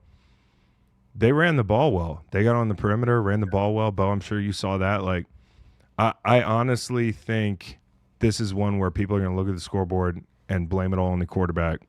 But no quarterback can win with 52 points on the board. To beat the Lions, you have to keep the game in phase. And they didn't do that. So, Chris, the Bears had 134 yards rushing. Like, yeah. I like what I saw. Swift, too, 12 carries, 63 yards. Like, he had a fumble that wasn't good. But, I mean, offensively, there's not a lot the Bears can do. I think the biggest thing that I want to mention earlier, and I forgot, the Lions O-line looked phenomenal. And that's a good unit. They missed Ragnow. They had to shuffle some pieces around in the interior of their offensive line. Zeitler left, shit like that. But, like, they didn't give up a single sack. Yeah, they just looked like so comfortable. The entire team coming off of a week 1 loss on the road. Like, you're at home. You're against one of your former guys who left to go to Bears, division rival. They looked so poised, so comfortable. Everything they were doing was working. Sick one-handed snags from Tesla. So much space. Those intermediate throws from Goff that we see. Like, they looked like the Lions from last year, and that's kind of what you want to see after week 1. Keep in mind for that. John Morton, Kelvin Shepherd just started. Yep. So, like, give him some time. And I believe in Detroit. Now, I also believe in the quarterback on the other side. I think he'll be fine. Like, watch the tape. I implore somebody to watch every throw he made, because there's a lot of zingers in the middle of the field where you're like, damn, not a lot of guys can put that much mustard on intermediate throws with the accuracy and the quick release. Like, when you hone him in to actually play within the structure of an offense, he's going to be fun. That's up to him, right? And Ben Johnson. So I think that's exactly where you saw the jump this week, was that confidence, cutting the ball loose down the field. We all saw those throws week 1 where you're like, you just want to see him take it. Those throws were schemed open. He's playing faster than he was last year. And just to throw out a pretty wild stat, with as good as Detroit's offense was yesterday, the Bears had more explosive plays on the day. It's kind of crazy. It was pretty wild. By the way, Jamison Williams went off. Good for my fantasy team. I am whooping Macon's ass. I texted him last night. He's like, "You're a real sicko playing fantasy football." I'm like, bro, okay. I love that. Seahawks and Steelers. Listen, we told you, Seahawks, good-looking football team when they put it together, and they weren't perfect yesterday. I mean, threw 2 picks and got a field goal, I think, blocked. But I love the way the offense looked as the game went on. I love the first drive, and they hit kind of a rough patch, and then in the second half got after it. And I thought Sam Darnold, you're starting to see the Kubiak offense that we imagine. Got more out of Cup, saw more verticals, saw more play action that really married up with the run schemes. Like, when you're watching that game, they'll hit you for a play action, and you'll be like, oh, I just saw that. I just saw that same look. They set it up. They'll come back to it. They came back to things in the run game. Like, TJ Watt does a fantastic job of closing space on the backside of runs, where he'll backdoor the tight end, which is kind of a no-no for like mere mortals. But for him, he'll hook the tight end and slingshot himself inside and make the play in the C-gap when it cuts downhill on the backside. They caught him doing that, and they came back to it and hit a backdoor one-cut run for like an explosive. The toss play was great. You got Cooper Kupp cracking, the left tackle's out in space. I thought, like, it just looked like what I imagined Seattle's offense would look like. And Darnold, even when it's off script, and I thought, like, hey, Gray Zabel is playing well. I think he's given up like 1 pressure in 2 weeks, so you're happy about that. Abe Lucas has to play better. But the thing for me is, when you are off script, Darnold actually gives you a chance. There was a moment, 3rd and 7 with 7 minutes to go, and it was loud, and it's a one-score game, and you give the ball back, and I think at that point, like, all the momentum is in Pittsburgh's favor. And I think on that play, Cross is wrong. They got full slide to the right. Cross kind of stays put, and Charbonnet can't pick up Queen. Queen knifes in the middle of the pocket. Darnold just bobs and spins out of the pocket, finds a tight end with a little teardrop, and it wasn't his best throw of the day, but it was his best off-script play. Mm-hmm. And I think there were other moments where the offensive line might have missed a protection here or there, and he can make you right. I also think the one thing about him that you heard a lot in camp is, like, when I'm in – JSN said this, when I'm in my break, the ball's out. Like, when I turn my head, the ball's on me. So when he plays like that, they're pretty good, and the run game was good. And again, like Steelers, I'll defer to Beau on this and the Steelers defense in a moment, but I thought the offense married the run and the pass beautifully, and it looked a lot more like what I thought Kubiak would have. Yeah, I got a couple things on this game, Chris. The first is, so you look at the score of the game, 31-17, right? So the Steelers that's not a unit. They're defensively, you're not accustomed to seeing the Steelers give up 30 points, okay? And they've done it now 2 weeks in a row. Little bit of an asterisk here for this one, because in the fourth quarter, an absolutely egregious error from the rookie, and that's by Hollow Man, Caleb Johnson for the Steelers. It's pretty inexcusable. I almost tweeted out that meme from Parks and Rec where it's like at Caleb Johnson. At this point, I don't know the rules of the kickoff, the new kickoff, and I'm too afraid to ask. You know what I mean?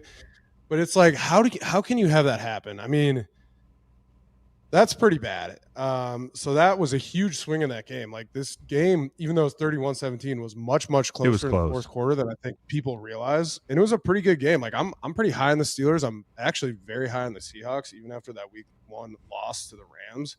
I just think defensively, the Steelers need to make some more big plays. You talked about TJ Watt.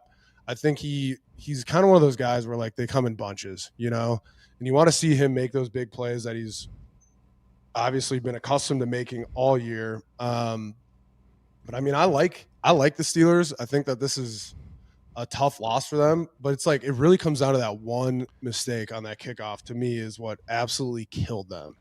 And that's what's so bad. I mean, to me, I was so frustrated about that. I also had another mention for this game. This was the anti-Bevel Conway, was the Aaron Rodgers AI video that Fox put out. That was wild, dude. It was just like I was watching it, I was like, what the fuck is this? Like, it just looked weird. I hated it. It made me feel like, I don't know. There's this made you feel weird. I think I missed this. Yeah, it was just him morphing really from one thing to the next. So, like, when they morphed from Green Bay to him sitting on the ground with an FDNY hat with an injury, like, I was like, oh my God. Look at him. Yeah, can we get that going, Cowboy? Yeah, Cowboy, show the people, because we can actually show this. The NFL can't tell us to pump the brakes because this is NFL property. I seen one of these. Look at this. Watch when he ends up in New York. Oh, with the fire department hat on. It's 9/11. So, but Beau, I'm not saying I don't feel good about the Steelers, but if this is how they're going to play defense, then the whole house of cards doesn't work, because they're not a team. I just have confidence. That they're going to get it right, man. I didn't quite get there because I got distracted by that disgusting video. But I mean, I couldn't watch the game. I couldn't. Yeah, I had to turn the game off. I was like, fuck this AI, these goddamn clankers. I guess what I'm saying is I have confidence that the Steelers are going to get it right.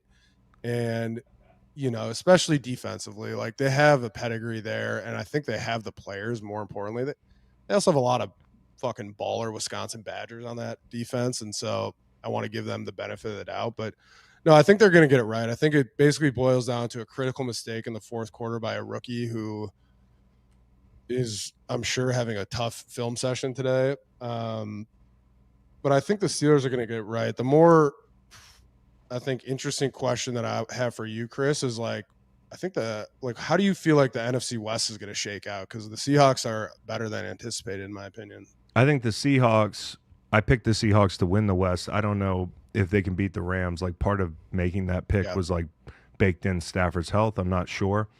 And really, who gives a fuck what I say preseason as far as who's going to win the West? But suffice to say, I think Seattle's a good football team because I think they lead with the defense. We talk about the defense here in a second. And to your point, like, Rodgers and the receivers are not on the same page yet. You know, DK was targeted 6 times, 3 catches, 20 yards. There's so many little moments like where it's, you know, I'll be like, hey, should DK be sitting down in that void in the zone?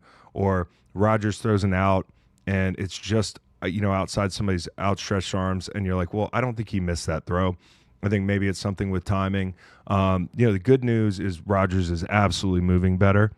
The bad news, though, is he's going to have to because Mafe was killing Fuaga, like killing him. Or Fatanu. Sorry, Fuaga's in these names. Fatanu was getting smoked, dude, like early and often. Derek Hall, you know, also a beast. You know, Leonard I said Williams. that, and Leonard Williams. Dude, Byron Murphy. Byron Murphy was great. Nice. Leonard Williams is throwing McCormick around like he was drunk. And like, honestly, I said coming in this week, like, this is a really good line top to bottom and maybe better than the Jets, right? Like, in comparing the two challenges for the Steelers. And people were like, what? I'm like, look at this fucking line play, dude. The guys inside, Reed included, can really play. Hall and Mafe are like demons outside. So, you know, Josh Jobe stepped up. 5 targets, 1 catch, 1 yard, and an interception for our guy Josh Jobe. How about that? They took Jobe's cattle. So, anyways, I'm totally distracted now. Hold on a second.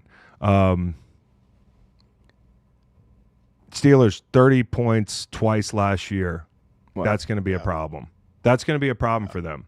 Like, absolutely, twice this year they're already at 30 points in a game. And you mentioned TJ Watt. I'm sorry, I am going to move on. The network execs are telling us to hurry up, but like, they've lost Highsmith for 4 to 6 weeks. So you ask, like, why doesn't TJ Watt make the plays? Even with Highsmith on the field, TJ gets the kitchen sink thrown at him. And I think Tomlin's assessment post-game was like, well, if we can't stop the run, you know, what you're asking is where's TJ Watt? Like, we're talking about one phase, and that's pass rush. Mm-hmm. They're going to chip. They're going to throw tight ends at him. It's only going to get harder now, and Herbig really has to step up. So I think the Steelers, they had jet lag. Yeah. They played the Jets last week, and so they played Jets hangover. Yeah. That's the Jets hangover name. So what's the name of a jet lag? It's for the Jets hangover. Oh, I like that. The Jets play physical this year. So yeah. Well, maybe do you think it applies? Do you think Buffalo's going to have jet lag? We'll see. No. All right, so we've got Dallas and the Giants. Go ahead, guys. All right, let me start with this one. This is my fly on the wall. I would have absolutely have loved to have been on the sideline for, like, early in that game, the Giants sideline with what's his name, James Hudson, 4 penalties in a row. It was like it was unnecessary roughness, false start, unnecessary roughness, false start. And it's like you're watching it. I had the quad box up, and I just keep seeing it in the bottom right corner. All these flags of the same guy, and they're zooming in on him. I'm like, this is like, I've had fucking nightmares like this where you just can't get a single thing right. And Greg Olsen, so I like switch over on the broadcast, and Greg Olsen's like, they just got to, like, you know, take him, sit him down, get him some water, tell him to calm down. And I'm like, yeah, that's definitely what they're doing, Greg. And then, like, 1 series later, they pull him and he's freaking out on the sideline. So that's my fly on the wall is what were those conversations like? But more importantly, like, what does your O-line coach say to you in the meeting room when that happens? Kind of when that situation unfolded early, I'm like, there is no way the Giants are going to play well. They can't get out of their own way. This is the most absurd, like, statistic graphic I've seen. 4 penalties and like five penalties in like 5 plays or whatever it was. But then it, like, turned into an absolute banger of a game. And I was shocked to see that. Along the same lines, my guy Russell Wilson looked vintage. He gets a game ball from me, 30 for 41 for 450 yards and 3 TDs. This game went into overtime, and honestly, I don't think I've ever had as much fun watching a Cowboys-Giants game. I like what that's saying a lot. There's no such.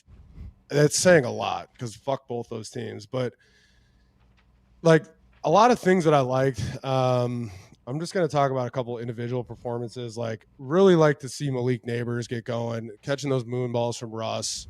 You see the frustration from him in week 1. No such thing as like a good loss, but I feel like the Giants are probably happy about that connection going forward. I mean, he had 167 yards, 2 TDs.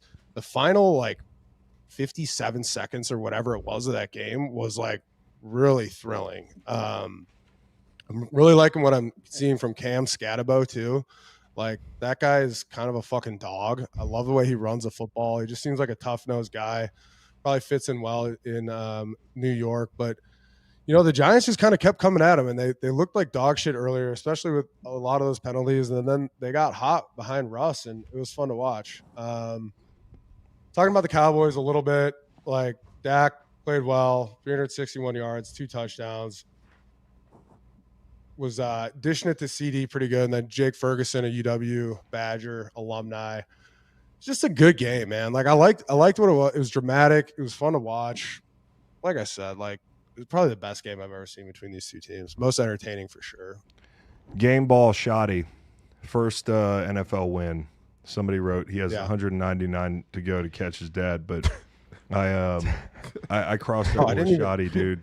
Shoddy's a good dude. I didn't even talk about the most impressive thing from that game, Chris. What is it? I fucking hate kickers. A 63-yarder. He's the reason you watch Cowboy games. Incredible, dude. That's incredible. Like, you just didn't have I don't even know what to say about that. He That's hit that sick. in basketball. They say from downtown. That was like from the tip of the star, dude. Crazy. Yeah, exactly. Guy's unbelievable. They're adding Clowney. I think that's like, from what it sounded like coming out of the game, they need pass rush and they can't get in single high. They're just not. They're just not built for that right now.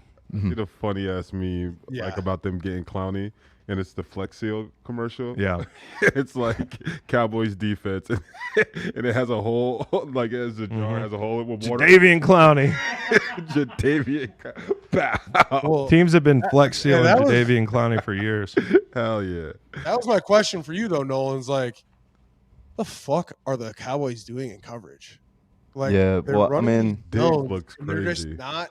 It's crazy. Like, Diggs, it's just letting guys burn by him and not passing him off. It's like you have help here, and you're completely not playing your defensive scheme. Yeah, I don't get it. Yeah, and I mean, starting with the personnel, like Diggs had a tough day yesterday. He's your number one guy. Bland is down, so that's going to leave more targets for Kerry Elam. So they're not totally healthy back there right now.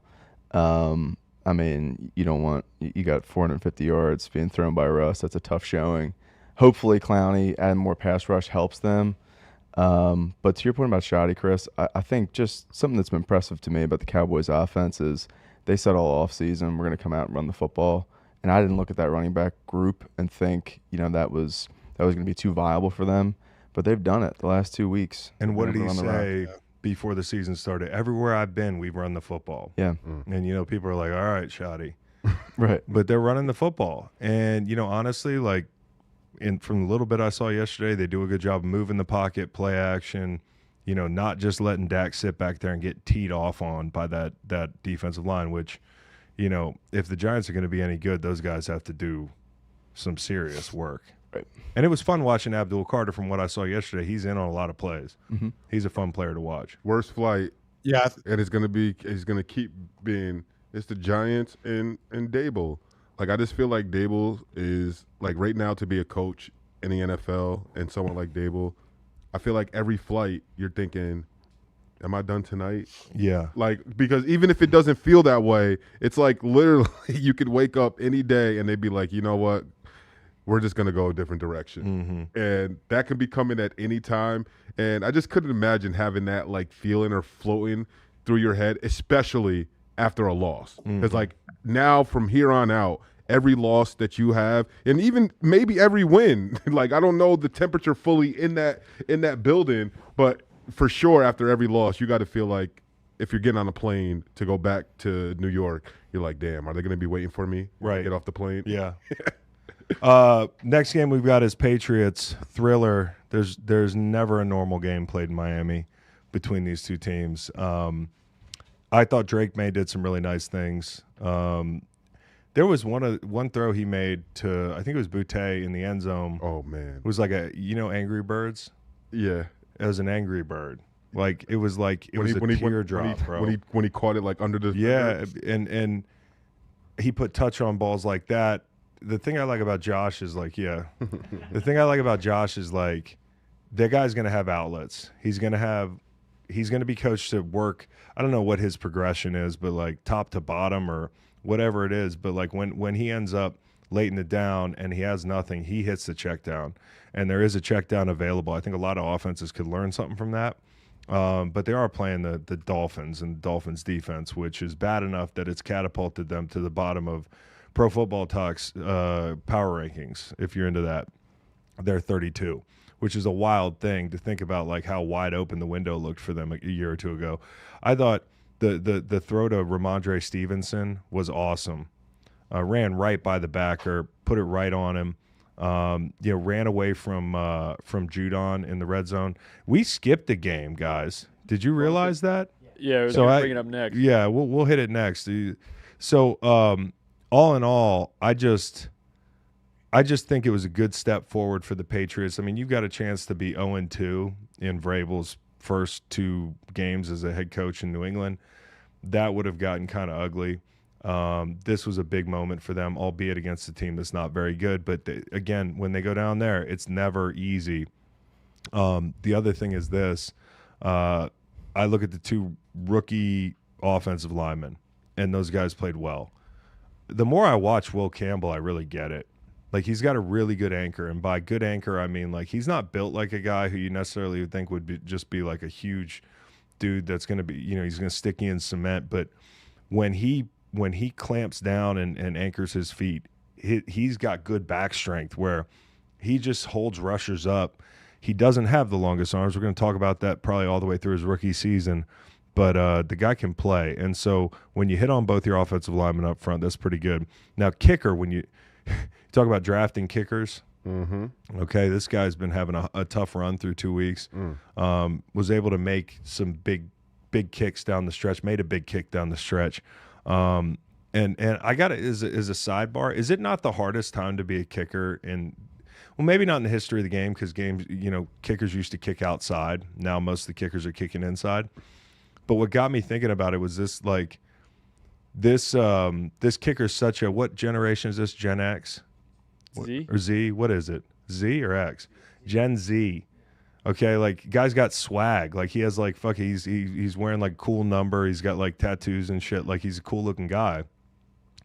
And I think about it, just had me thinking about, like, the social media era where I'm like, damn, it has got to be, like, every mistake you make is all over Twitter. It's all over timelines. It's like everybody knows that there's different angles, the whole thing. Like, I think it's a really hard era to be a kicker in the NFL. And to be a drafted kicker in the NFL, the way it's going for like the Jake Moody's of the world, it's almost like a cardinal sin not to draft one. So just to make a kick like that at the end of the game, that was big. And for a minute, your heart stops because Achane looks like he's in the end zone, steps on the sideline. Milton Williams seals the game with a sack. Like, all around, very positive day for the Patriots. It doesn't have to be pretty. And the dumpster fire gets bigger in Miami. You should have spoke up about your Broncos, I guess, because they lost. Yeah, no, I didn't want to. We didn't. He was hoping we'd skip. Barn immediately. I was fine with that being at the end. This was a top tier game to me. I think the Colts look real. We said that last year, like we were like, are the Saints real? Remember the way they started the season? But like, to do what they did to Denver, Daniel Jones, they attacked Pat Surtain. Mm-hmm. They attacked him.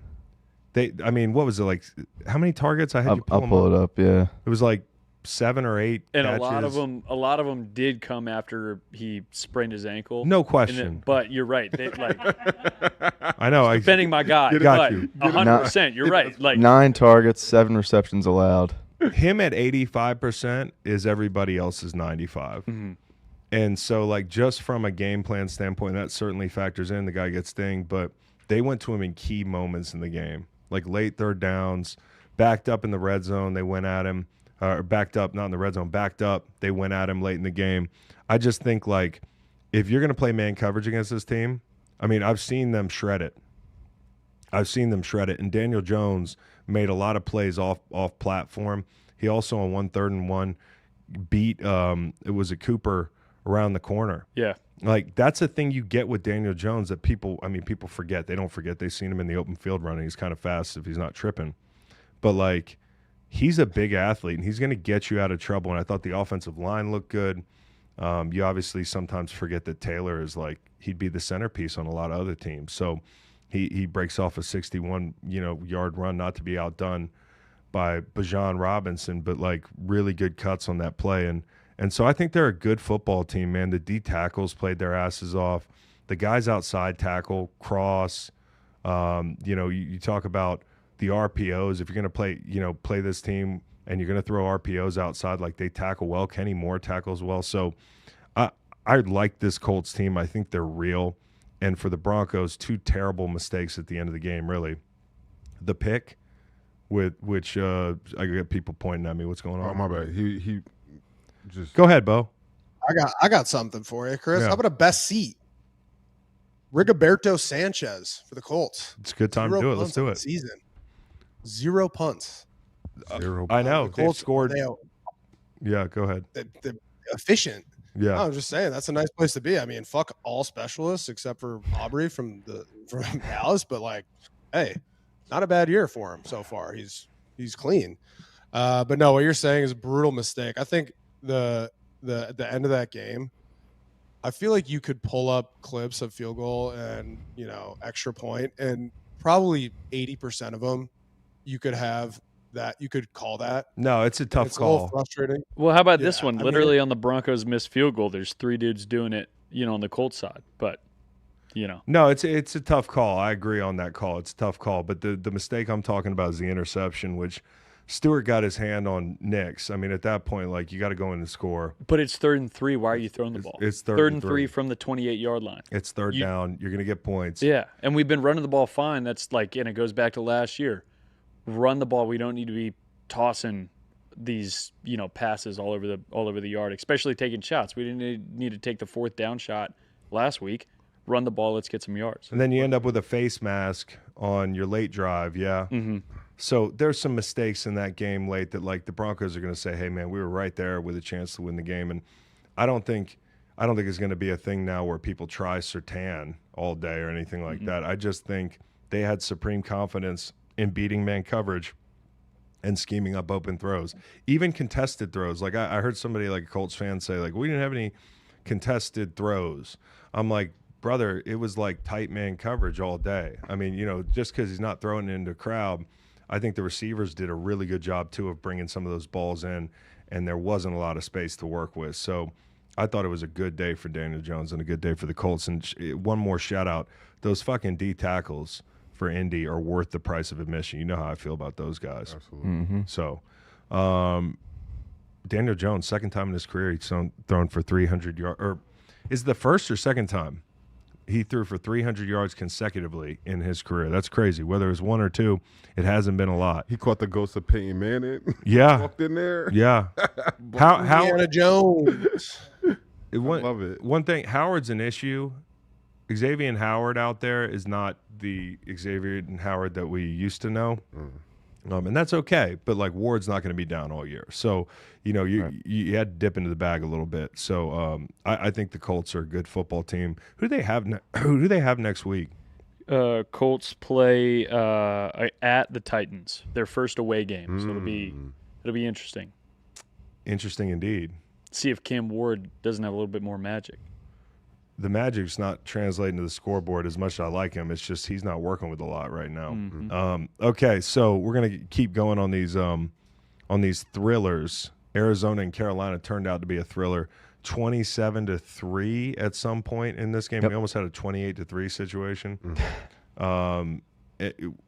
Nate, your take was The Panthers need to play Andy Dalton. that's crazy to me. The Panthers need to play Andy Dalton. If they are serious about winning, they need to play Andy Dalton. I think Bryce Young is a guy that maybe he I don't know what it is. You think that roster's ready to win? I think they would have a better chance with Andy Dalton in there, and I feel like we've seen that last year. And like, yeah, Bryce came in at the end of the year, won some games for them, but I feel like if I'm a full-time Panthers fan, like you want something like stable now, and it's like even me being a player and knowing how things go and you get used to, but the leash that you get for a quarterback, for like a high-pick quarterback, I feel like sometimes that's not fair to everyone else around. Like, especially if you have a guy that you can probably – I feel like if Andy Dalton plays in this game, like, they have a better chance of winning. And from week to week – I don't know. I don't know. And I don't know either. I don't know either. Have you watched Bryce this year? Yeah, I just don't think he's good. He spotted him, 10 points?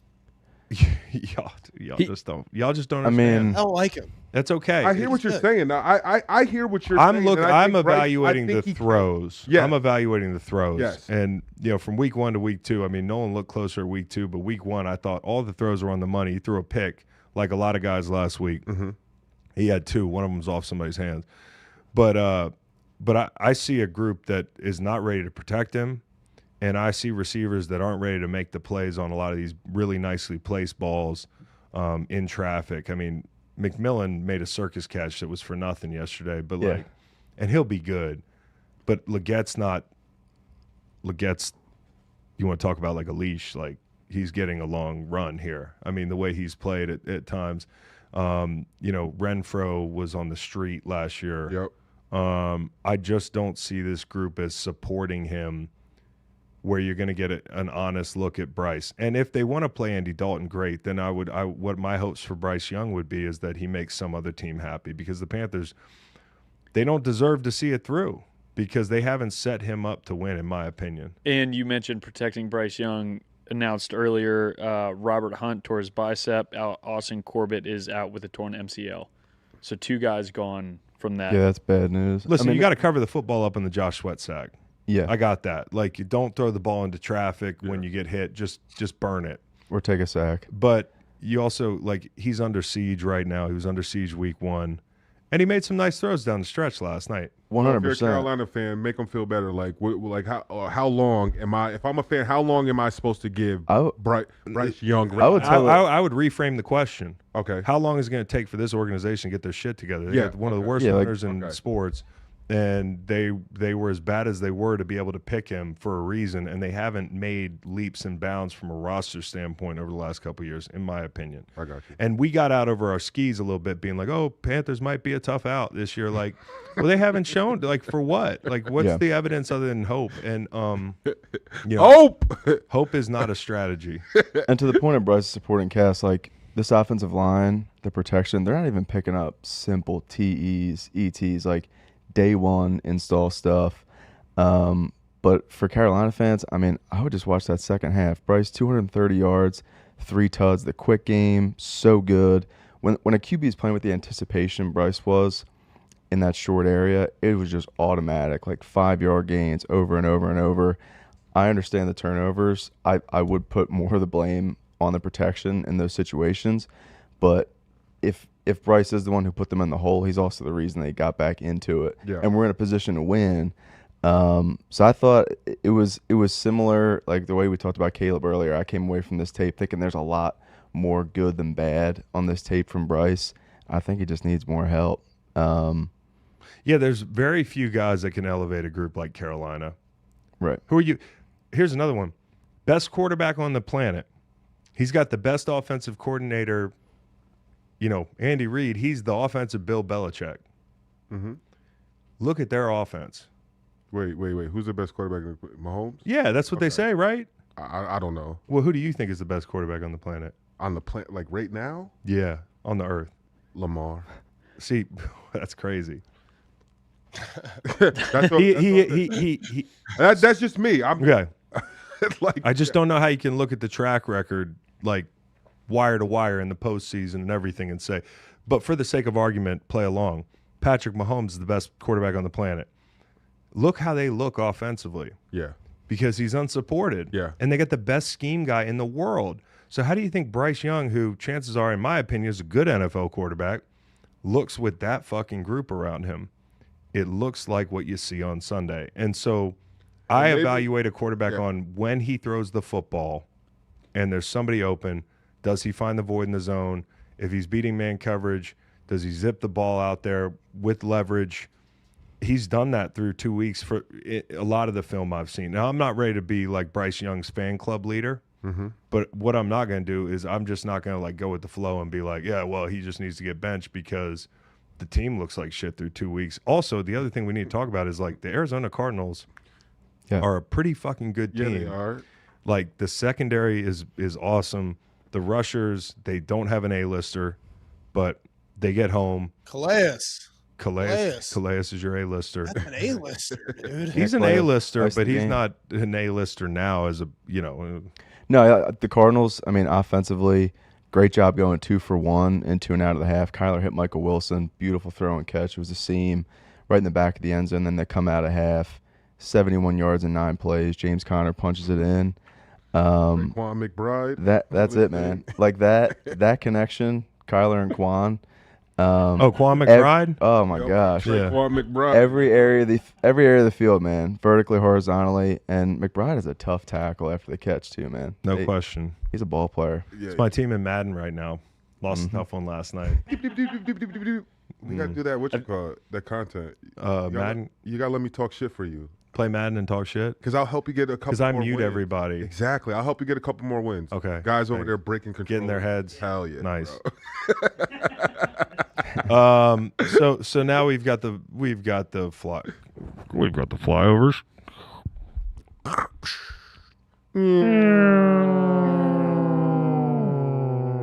All right.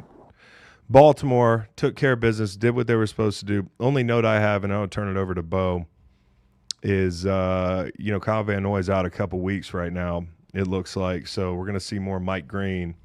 That's an interesting thing of note. Otherwise, took care of business, scored a touchdown on defense. That's how it's supposed to look when you play a team that's an 11.5-point dog, not like it's looked in the past at times. Yeah, I mean, 41-17, scored on defense, like you said. I want to give out an STL memorial for this game. Devontae Walker, 3 for 3. Hell yeah, brother. 3 catches, 3 touchdowns. That's fucking tight. Slugging percentage. About as good as it gets there, Chris. Things I saw, I was really impressed by the Ravens defensively. Like Flacco, I love Joe Flacco, but listen, they're just outmatched, all right? I'm not going to get too much into the X's and O's here. The Ravens are just simply a better football team. The Browns are, of course, the Browns. Myles Garrett is really good. I think the Browns' defense is probably the biggest strength of their team. He had 1.5 sacks. He had another series. If you remember last week, I think he had like 2 sacks in a row or 3 in a row or whatever. He had another series where he had a huge sack. And then followed up with a TFL. And then he had a really big sack in the third quarter to keep the Ravens out of the end zone. And then we've talked a little bit about Mason Graham. A lot of people in Cleveland didn't like that pick. I thought he actually played a really good game. That's a defensive scheme for Cleveland that we're familiar with, Chris. It's kind of nice to see a white defensive tackle wearing number 94 back there. But he had 5 tackles and a TFL. Despite giving up 41 points, I still think the Browns defense is solid, and I like that scheme. As far as offensively for the Ravens, Lamar Jackson looked good, 225 yards, 4 touchdowns. He had a sick pass to Hopkins that was almost a touchdown, but he did the vintage Lamar, like scramble, get a bunch of depth, run around and then fling it. Hopkins had a great catch. I don't know, man. Like, there was a block punt. Ravens just beat the shit out of them, honestly. Like, we don't need to get into it too much. Is Newton Hopkins back? Oh. Is this? Are we? Do we? I didn't. He had a catch last week. He had a catch like Booty, nasty. Like how Booty had for the Pats, like that. Come around the receiver and like catch it under, like behind their back. Yeah, and it was crazy seeing that. And to support your point, Nate, Lamar is now the all-time passing rating leader. So that's my goal. That's what I'm saying. That's my no, I think Lamar's awesome. On the planet. What we're talking about is the best on the planet. And, I would argue if we're taking. Well, anyways, Yeah. I'm not going to get into it. It's like I love the Ravens defense though. Hamilton is fucking awesome. He's really good. Wiggins, I think he had a pick that was nice. The only real touchdown they gave up was kind of a freak like double deflection. The Ravens just basically outclassed the Browns, and we all kind of thought it was going to happen. So we did all think it was going to happen. And here's something that we all knew would happen down in New Orleans. Mac Jones getting the win, and my STL memorial goes to Bryce Huff. If you're an Eagles fan, you know who Bryce Huff is. You might not like him, but you won the Super Bowl last year. Let's let bygones be bygones. I'm happy to see Bryce Huff, a guy who I liked a lot in New York, find his footing in San Francisco, making the game-sealing sack. Good for him. Good for Saleh. You know, there were reps where I saw Mykel Williams and Nick Bosa meeting at the quarterback. Like, he's bringing these young guys along. Stout made a really nice play in pass rush.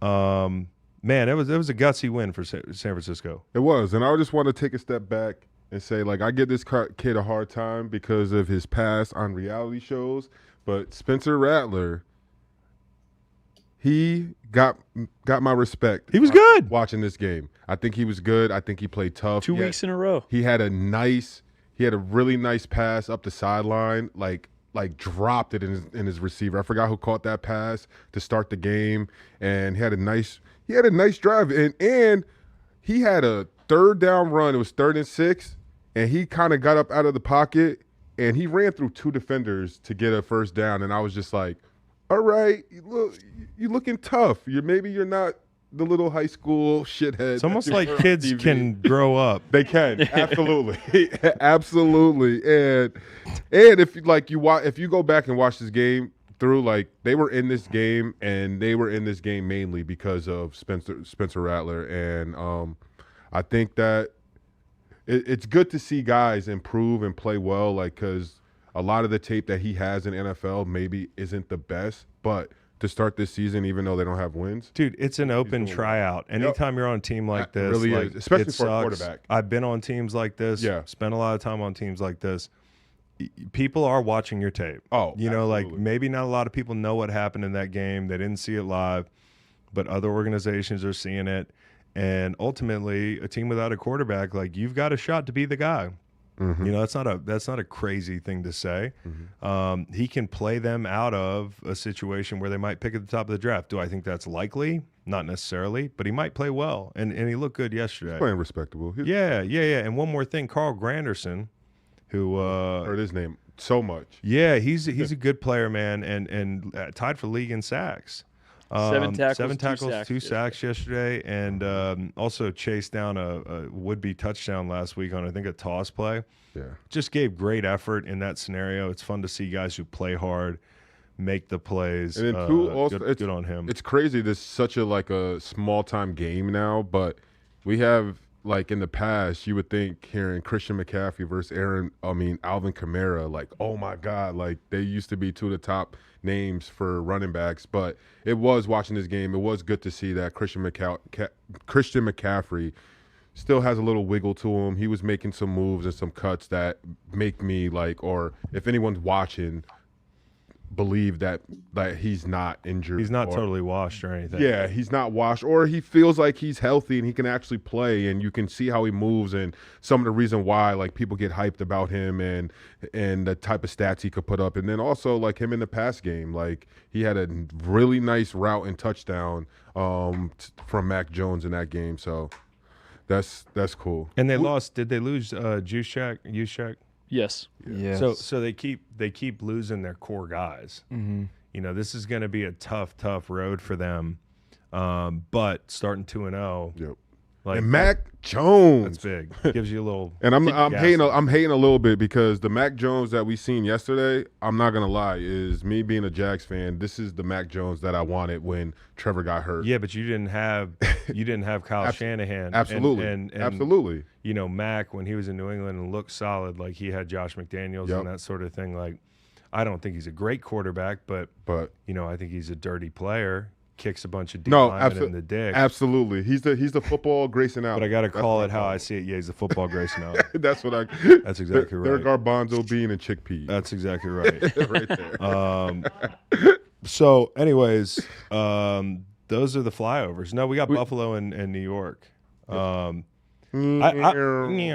impressed with Buffalo playing a game that featured 81 points and, went till damn near midnight last week against the other class of the AFC team.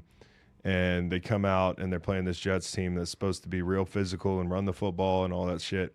And Buffalo basically flipped the script, possessed the football, ran the ball hard, got their work done.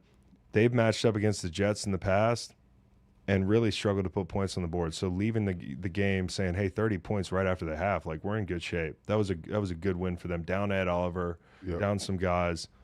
Good win for them. I love the drama and the narrative with the Jets and now Aaron Glenn, because he made a statement and he made it clear that he doesn't tolerate fumbling, and fumbles help you lose games, and went into an interview, said that, and then cut a player for fumbling. Yeah. And you start the next game, and the second or first series, your quarterback has a really costly fumble. So it's just one of those things that I just think it's going to be a funny narrative, because now that he did that and he cut a guy, like after saying all that stuff, anytime someone fumbles, everyone's going to be like, okay, like, so are you going to cut him? Or are you going to do that? I don't think they're going to do it with the quarterback, though.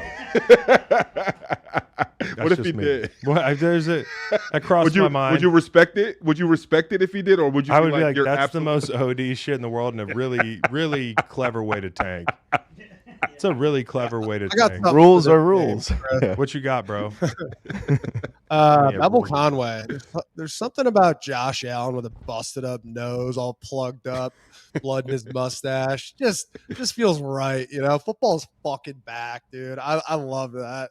Yeah. But I watch this game close. I want to watch the run game for the Bills. You kind of hit on it briefly. I'll try to be quick here, but hurry. They jumped up on him pretty early, 20-3. I really love what they're doing on the backside of their belly open out of quarterback under. So they get into 13 personnel, tight end wing on one side, and then kind of a yo on the other side. It's really smart, huge B gaps, okay, to the front side of the block, so to the side of the yo. And then what they're doing is out blocking in the 9 technique with the tight end on the wing side, you know what I mean? And then folding the other tight end in to get him up to the will. And then every time, they must have run this play like, I think they had 40 runs, 40 that I watched, probably like 12 of them start to the open side, and then it would roll all the way back in that C gap. And James Cook had a great game, man. He 21 carries, 132 yards. Like the Bills just look really complete. James Cook. Like they also had a bunch of fuck you runs in there, which is like what I call, that's like 2-back power or like dive solid. But the Bills look really complete. I really like what they're doing. They had a great game plan here. They got up on them early, possessed the ball, pounded the rock, and just put them to bed. It was a good showing for them. They you know how teams play keep away to keep like another quarterback off the field? Like they were like, we're not going to let our defense get the ball run up its ass. Like we're just going to keep our defense off the field and hold on to it. But they won this game completely differently than they won, the previous week against the Ravens. And that's what I think the important takeaway is here. Like the Bills are a good team, man. They know exactly what they have from a personnel standpoint, and they ride those guys. And that's what they did here. Like they won this game on the back of their O-line, and their tight ends blocking I was really impressed by. And then Josh Allen is Josh Allen. So it was a good showing from them. It's funny because it feels like this year, like, every turn in the road, we're like, well, that's it for the Bills. Like a couple years ago, we were like, well, the window's closed. Like going into last year, they don't have anybody outside. They end up at the doorstep of the thing. And then like after last year, everybody's kind of like, well, that was cool. Can't beat Mahomes. Like, who do you think wins a game if the Bills and the Chiefs play right now? And I'm sure we can look back at this in December or January, maybe I get killed. But I think the Bills are more clearly the better team out of those two teams than they have been, at least early in this season, over the past couple of years. It's really, to me, looking at the rosters and looking at everything, it's like you're going to see that Bills-Ravens game again. Those two teams are the class of the AFC right now. And it's early, But we said what we said about Kansas City, and a lot of it is they're trapped in place. Josh is fucking sensational. He's sensational. All right. Titans, one more. Oh, Titans Rams. Last one. I can take us through us. Talk to us. Take us through this. Take us through us. All right, so this game, obviously, good win for the Rams. Big day for Nakua. Took a jet sweep to the house on 4th and 1. Devontae Adams went over 100 yards, notched 12,000 career receiving yards. Tip of the cap to him. But the lead here is Cam Ward with one of the greatest plays you will ever see. He threw a touchdown pass to Iron Matter. How he even saw him is beyond my comprehension. He's running directly to the sideline. He's outside the numbers of the 25. Damn near flips his hips 180 degrees, drops it in a bucket, outside the numbers in the back of the end zone on the other side of the field. Unbelievable play. Titans actually did a good job running the football in this game, which you can do against the Rams defense. But just for what's working against the Titans here is just bad tackle play. They got to be better. This quarterback can do special things. You just got to give him a chance. And obviously on the flip side of bad tackle play, a lot of successful pass rush reps. Byron Young's rolling. 2 sacks. If I may, go ahead. A lot of people make a big thing about Verse.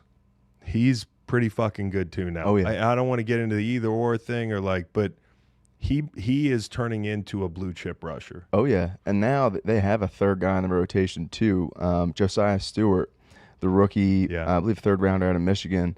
He's put some good rushers on tape the first 2 weeks here, so they have a real stable of young rushers in LA.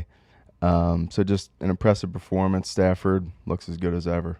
5 of 6. What are we, just horses to you? Pass rushers are just horses to you? Stallions out there. A stable. Yeah. Yep. A stable of rushers. It's a compliment. No, it is.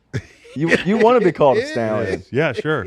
Yeah. Yeah. I'm a Clydesdale, boys. Third down. Yeah, he was. He's like the Budweiser horse. I'm a fucking donkey. Mm-hmm. It's a work animal. That'll do, Yeah. Bo. Locals landline. Oh, some voicemails? fuck me. Yeah. Oh. Yeah. So we have one return caller. We'll hear him later. But we got a couple, all you great locals. Straight into it, yeah. Kick Okay. us some voicemails. People love the voicemails. You can be famous. Balls are from. Do you ever just wonder how? No, that's me talking about Watching. frying my balls under my laptop. Oops. What's the number? I was like, I recognize that guy's voice. I'm hoping we get a call back. Casey Miller, what's that sound? Is that the sound of a drove of bulls running down the road? Nope. Is that the sound of a pack of jaguars sprinting across the plain? I don't think so. Could it be the sound of a group of titans stampeding through the village? Not even sure if titans have feet, so probably not them. No, boys. That's the sound of a herd of stallions. I'm talking fucking Mustangs, also known as the Indianapolis Colts, Wow. Talking who are horses. just fucking barreling their way through the AFC South right now. Yeah. This shit, Colts fans. Man, we're like the Flintstones. We're having a gay old time up in this pit. I'm about 3/4 of the way through a fairly pregnant raw cone. Yeah! I've come to the conclusion, rather fortuitously, but I've come to the conclusion that this is why I love the NFL. Because I can now say with utter confidence that the Colts, we're winning the fucking Super Bowl, Oh, brother. my God. Brother. Everybody, we're back. We're back. We are winning the fucking Super Bowl. I'll tell you what, it's Yeah. going to feel like you won That's the a Super job Bowl well if the, done. If the Definitely. Bucks lose tonight and you're in sole possession of the AFC South, 2-0, Like you got a real chance to. I'm happy for fucking Daniel Jones. Daniel Jones, just the highs and lows of life and being in the NFL, like especially a quarterback. No doubt. Like you go from being in an organization where everyone in that city, in that state, wants you to fuck out because they think you're never gonna give us a chance. And look at this. You go and you play 2 games for a different organization, and you have people saying that they're going to make the Super Bowl and feeling good about you. That's a great feeling. And hopefully he keeps playing well. It's also great just that you're playing well. It's good. No question, man. I mean, how many times have we seen, and I know we say, hey, top 5 pick quarterbacks, they get way too long a leash. But like first round quarterbacks, they have talent. That's why they're picked there. Exactly. Like, and sometimes you totally miss. But we talk about all the time. Coordinators, coaches, all that plays. It's a huge, big thing. Like getting into the NFL, like yes, you need certain things like that, like physically to get you in. But then like the mental step for a position like quarterback, you have to find the right teachers and people around. He's just he's part of the 85%. Where it's like, we've talked about this before, where just a small percentage of guys, you can plug them into any system. Position players, quarterbacks, put them in any – those are your all-pros of the world. Like, and I'm talking about all-pros over and over again. You can make an all-pro being in the right place at the right time. But I'm talking about the guys who year after year – he's not one of those guys. Okay, he's like everybody else where it's like when things are good – he can be good. And right now, things are good. We talked about the weapons they have, and I think Shane deserved a lot more grace than he got working Anthony Richardson in, who was a total project. Now we're going to – we got we got a Lions fan that called last week, our guy Div. Yeah. And if you remember, he called for Jared Goof and Dan Campbell to get fired. That's great. Yep. What's he saying now? Hey, guys. Div here, lifelong Lions fan. Called in last week. Was a bit frustrated, and I went on a long walk after the loss last week, and I looked down at my feet, and underneath my feet, where the ground is, I saw the Chicago Bears and Caleb Williams, and Ryan Poles, and Ben Johnson down there in the dirt, and I realized, as a Lions fan, I don't have it that bad. But yeah, week 2, much different story from week 1. I'm kind of changing my whole mind on the team, on where I was last week. I'm thinking we're making a good run this year, thinking Super Bowl, this might be the year. Goff looked a lot better. He wasn't goofed this week. He was back to the same old Goff-ends. Dan Campbell, he has my trust again. He never lost it, actually.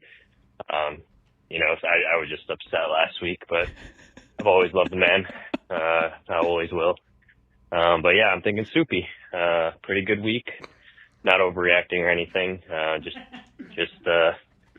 see how it comes. And yeah, great week. Chicago, feel really bad for you. Bears fans, I feel really bad for you, but it is what it is. Don't forget where you came from, man. That's what I just heard on that call. If you're feeling soupy, go get you some Campbell's soup. What does soupy mean? Go Super Bowl. Oh, soupy. Super Bowl. Feeling soupy. Feeling soupy in San Fran. But that is dope to be that much of a fan, and all it takes is you to see one game and you feel excited about your team, and it's all like that's the light bulb that goes on into your head. It's like, we're going to the Super Bowl. Because I told you, like, I seen some of my old teammates from the Bears in that first drive that Caleb Williams did last week. Like, they're all in the sweet box, and they're taking shots. And they know better, and they're taking shots like, Super Bowl this year. Dude, this game turns all of us into fans. It does. It really does. All right. Jake Thornton in the chat real fast said, this guy is like the girl whose guy cheated on her in a dream. Oh, that's funny. A fight. Yeah. 2 quick Eagles voicemails. Very tempered Eagles fans. Okay, sure. Yo, what's up? Ricky from Roxborough calling about them EAGLES Eagles. First thing I got to say, back to back to back belt to ass over Patty Mahomes. That dude's a fucking bum, but I do got to say something. Number one, go Birds. Number two, our offensive coordinator, Kevin Patullo. That dude's IQ on the football field is too low. Run the damn ball with Saquon and get the ball to A.J. Brown. All I got to say is, go Birds, dickhead. I love it. You know what I love about the Birds fan? He was to the point. He had it like bullet pointed, and the accent is always fun to hear. I actually know Ricky. Great, Ricky? Great work there, Ricky. That was really We'll hear good. from you again next week. It was really good. That's hilarious. Belt to ass. Yeah, Patullo. I didn't know that. Too low. What, Philly, and Boston? Y'all got the same accent? No, And that's not Boston, That bro. dude sound like a Boston. No. Hey, drink some water, Facts. Yeah. Some water. We gotta get you hanging out in Delta. That Boston accent is, no offense, Cockies. The cockies. dude. Yeah, when there you when you see like a hot chick in a movie and she's got a Boston accent, I'm like, hey. like in the. Nah, dude, Blake Lively in The Town. No, I was just about to say Blake Lively in The Town. Like, can you cast her as like somebody from like Alabama, who's just in town? No, that does it for me, man. You like that? Something about I think it had a lot more to do with Blake Lively. Like the perfect intersection of trashy and hot right there. Like, No, perfect. I would not think that guy was from anywhere in Philly. Or it's just not an Philly attractive accent in my opinion. Bo's all excited thinking about the town. That's just the one case. That's the one outlier. Yeah. Ooh. It's also Blake Lively. It's I don't know Blake if the Lively, accent- dude. I think it might have to do with Blake Lively. Bro, you could have 3 teeth and I'd still be into it. All right, we got one more Birds caller. Chris, this is James. We got to talk about these Eagles, man. Now, this year's Eagles starting to look like that girl at the bar. She didn't look too good when you walked in, but you had a drink. She looks okay. You had 2 drinks. You're starting to come around. Drop that full 12-pack, and damn, does she look good. 10 drinks later. It's crazy. Wake up in the morning,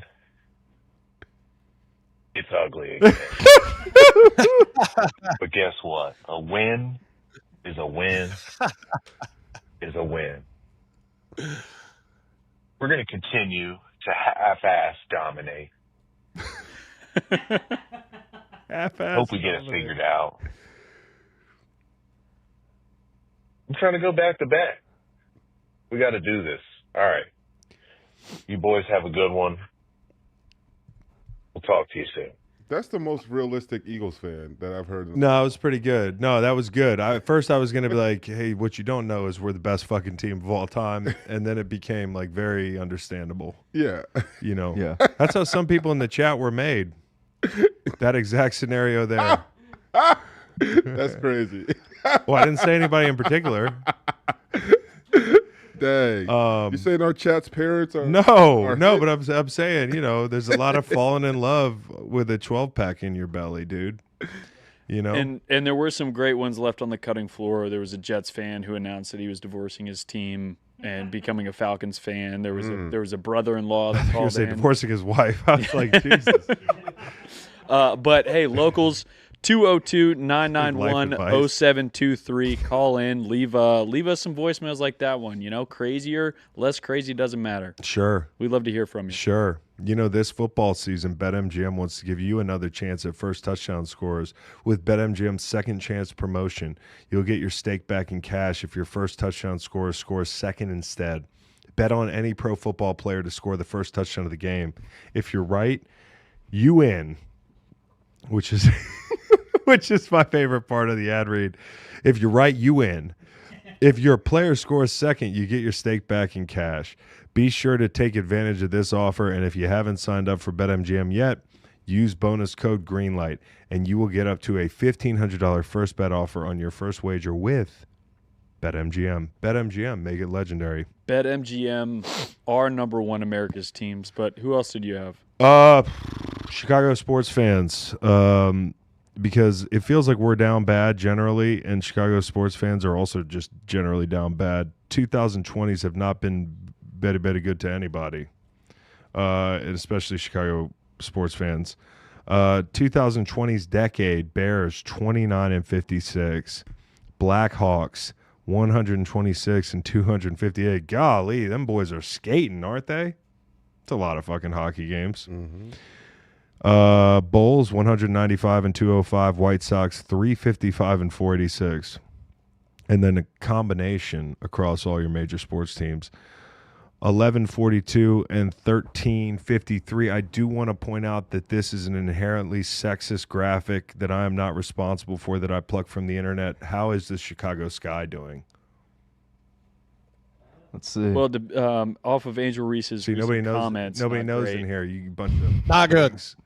You bunch of sexists. I'm seeing 10 and 34. Jesus. So I guess they're pretty Chicago, really. Damn, Chicago.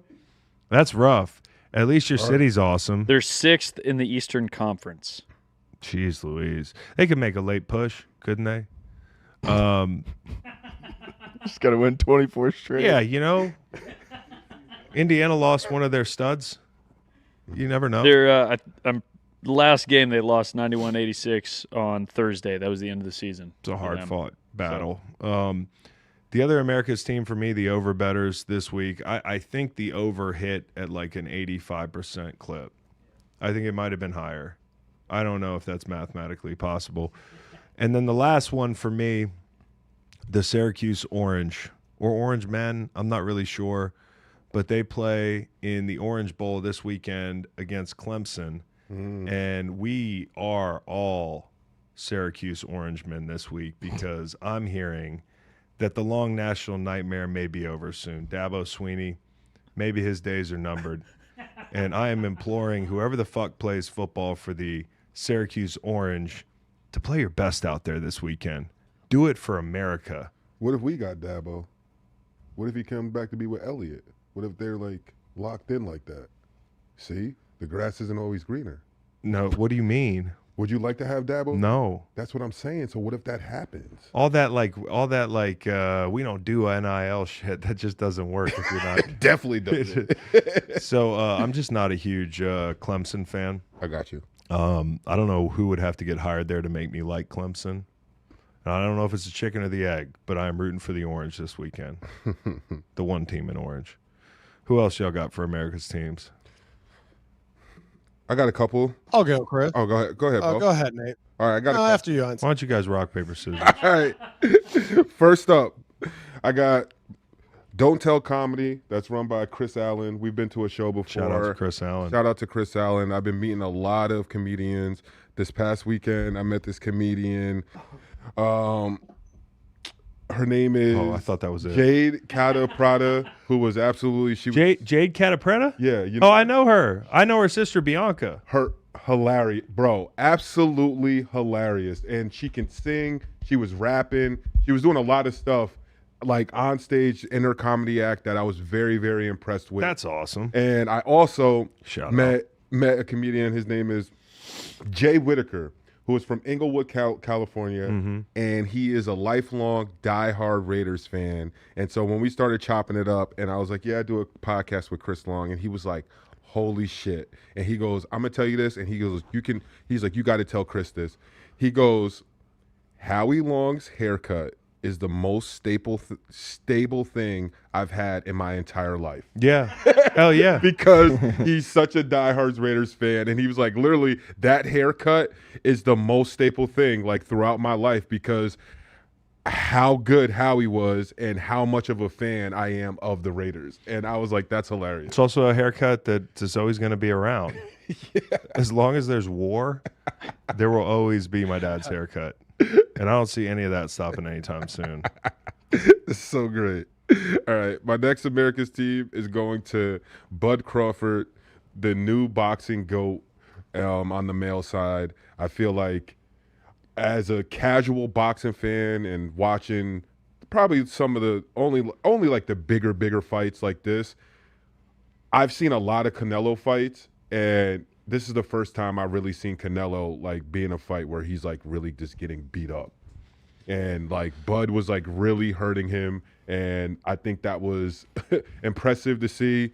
And then Bud had Angel Reese walk into his locker room before the fight to say hello. And, it's the way he shook her hand like this. And man, I think that's so great. She looked amazing, and it's funny too how much taller she is. She has heels on, but how much taller she is than Bud. Well, those fighters aren't real big. In this video, Bud right here, he switches the song. He changes the song to "Ain't No Mountain High Enough." Stop it, dude. Smoothest. Stop it, dude. Yes. See, yo. And then all the stories that's coming out about Bud after the fact is just like, how can you expect to win a boxing match against someone who got shot in their head and drove themselves to the hospital? And that happened to him? Yes. And then the clip of when he was growing up, how rough his mom was bringing him, like his upbringing. Like when he said he wanted to box, she didn't believe in him, and she said she went out on the street and she offered all the local kids in the neighborhood $10 if you could beat my son up. And she said no one could whoop him. No, she goes, no one. Was it a bet, or was it just like you get paid out if you can beat my son up? Like I have the money right here. Like that's he crazy. thinks he wants to be a boxer. That's crazy. That is nuts. Bo, who'd you have? America's teams. Bo, who'd you have? I'm still processing that. That's incredible. The first one is pumpkin spice lattes. Oh. They're fucking back, boys. It is the fall. Yes, I'm going to keep it short and sweet, but yeah, it's just that time of the year. Go out and enjoy one. Please do. That's my number one. My number two, this one's a little bit out there. I found myself a little high the other night and went into a deep dive on Instagram.com. My next America's team is Stick Nation. Go check out official stick reviews on Instagram. Some truly incredible content. I'm really liking these sticks that I'm seeing. No Diddy. And what is Stick Nation? If you don't know, you don't know, Chris. Go look it up. Stick Nation is electric. It's got 940 followers. Yo, pull it up. Next time you're on the Yo, river, this is awesome. Stick Nation. Yo, pull this up. Look at that. You got a lightning struck stick here. Yeah. What's up, Stick Nation? This is Chris Long here from Greenlight Pod. How is this not getting down the river. fuck Jerry numbers? Oh, this is awesome. Guys, he's like, technically, that's a stick. Man, that's awesome, Bo. Look at that. It's just good. You know, it's nice when you're on your Explore page and between the pickleball lifting videos, IG thotties, you just come across some good, wholesome content. All right. And that was me the other night. So, Man, your algorithm sounds so peaceful. Mine is just awful. Yeah, It's like just AI videos of Aaron Rodgers. it's not good, dude. Mine's not, everybody in the back's Been like, off- my algorithm's been fucked this week. Been off Twitter for a while. Jeez. Yeah. I got one more. Borderlands 4 just came out. It's a new video game. I'm a big fan of the Borderlands franchise. Oh, yeah. If you're a gamer, go get it. I'm going to get it. I'm going to fucking play it all week. I'm very excited. And who'd you have Those for are my Drip two. King? Oh, yeah. Put that clip up there, Cowboy. Put that shit on. Who is that? Ray McLeod. Golly. That is Drip. Look at that. Yeah, dude. I will That's say drippy. the short sleeve collared shirt with a long sleeve same colored shirt underneath is electric. But it's a collared shirt Yeah. too. Under Yeah. Oh, really? Like look at Yeah. look at the arm. It's a double collared shirt. Damn. Yo, I want to be He a looks like Trinidad- he receiver looks like because Trinidad's you James could right just there, like the rapper. wear whatever the fuck you want, dude. If I was a receiver, I would pretty much dress how I dress now. Yeah. That looks That's incredible. Drip, boys. I might wear that to the, The show only next week. comment I would have for him Yeah. is like, instead of a necktie, maybe an ascot. Ascot. Not everyone wants ass on their neck, man. Can I shout out an account, I5 Commuters, since we're kind of, it seems like we're settling into shouting out some Instagram accounts. Have y'all seen I5 Commuters? It's just dudes. It's just dudes yelling at cars. It's incredible. You need to look them up. Don't look them up right now because we got to get to Monday Night Football. But I-5 commuters, those guys are fucking hilarious. Let me do my viral. Big guy in a little car. Let me do my viral moment. Oh, yeah, hit that, bro. Hit that. My viral moment this week is going to USC 360-pound, 6'5" D lineman Jamal Jarrett. Oh, that's so good. Who had a 70-yard thick six. Look at this. Best bro. bus ride. Oh, my goodness. But the most impressive thing about this is, bro, he's 360. Usually big guys, when you run, like, they fall in the end zone and they show how tired they are. And he just opens up his stride and runs his 70 yards, and it's just amazing. Like, you don't get that a lot. I had a pick six in college, but it was for like 30 yards, and that felt like I was running forever. I couldn't imagine bringing a ball back 70 yards. Oh, no. I mean, and the thing that was fucked up about it was I was watching him run, and I was like, oh, that's a D lineman. Because he ran so well, and he was, but like there was no scale next to him when I saw him in the open field. And I was 360, and I was like, wait, this doesn't look right. Like that's a large person. 360 pounds is a lot of weight. No, I know, and he carries it well. Carries it real well. Okay. Monday night. We got 2 games. Yeah. Who you guys like? Who do I like? I like all these teams. That's the thing. I like them all. Like, I picked the Bucs to win the South. I picked the Texans to win their South. I don't want to see the Texans start 0-2, but I'm ties. You don't want to tie? Man, and here's the thing: Chargers fans are gonna think I hate them. I don't hate I love the Chargers, but I got this feeling tonight. I'm gonna bet the Raiders. They're catching like 4 points. They're catching 4 points. I have no idea what to do in the Bucs-Texans game. Probably just bet the under. I think it's sitting at 42.5. It's just hard to imagine that the Bucs, with the offensive line they have, are not going to have a hard time with this group defensively. I think it kind of comes down to the Bucs defense being lights out. Nice. Bucs-Texans, 7 p.m. Bucs are getting 2.5. The total is 42.5, like you said. Chargers-Raiders, 10 o'clock p.m. Chargers, 3.5 point. I'm buying the half. I'm going to buy the fuck out of that half. 46.5 total. Yeah. Bang. Sprinkle a little on the money line. And then have a bunch of Chargers fans in my mentions tomorrow tell me I'm a fucking asshole. Anytime touchdown. Gentry and Genty. Or wait, unless you meant somebody else. I like Gentry. Genty. Isn't there an NBA coach Gentry? Yeah. And if you want to sprinkle in a little parlay, put an anytime touchdown with Ladd McConkey. Ladarius McConkey. Dome Gino, look out.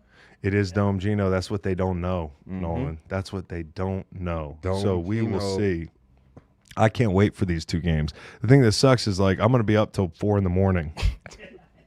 It's fucking 10 p.m. game. Oof. You talk about East Coast bias. How about West Coast bias? We're, like, seriously. We're only not moving these games a little bit earlier because you guys work.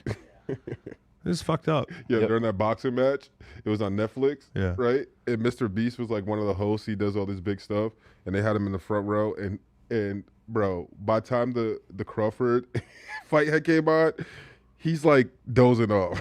He's like, he's on East Coast time, like for sure. Hell he's yeah, there in Vegas on East Coast time, and I was just like, I'm like, yo, everyone's up watching this, and like, you have to be tired. I was like going like this until that fight started. I just love all the guys who, like, I don't think of as dudes gotten a bunch of fights being like the ones in the front row of every UFC and boxing match now. Yeah. Like, you know what I'm saying? Like, it's like, yeah, never been in a fight. Come here, sit next to Dana White. Yeah. We'll make you look tough. Zuckerberg. What's up? All right. So anyways, next week, we're going to start to see things kind of clear up a little bit. Like the first 2 weeks of the season, it's hard to figure who's who. Tonight will be great games. Y'all enjoy those. Come back and see us. We might have some midweek programming for you. I don't know. Maybe not. And then later in the week, you have the preview and the Stanford Steve and Macon show right here in studio. Y'all take care. Thank you, locals. Like, subscribe, send it to a friend.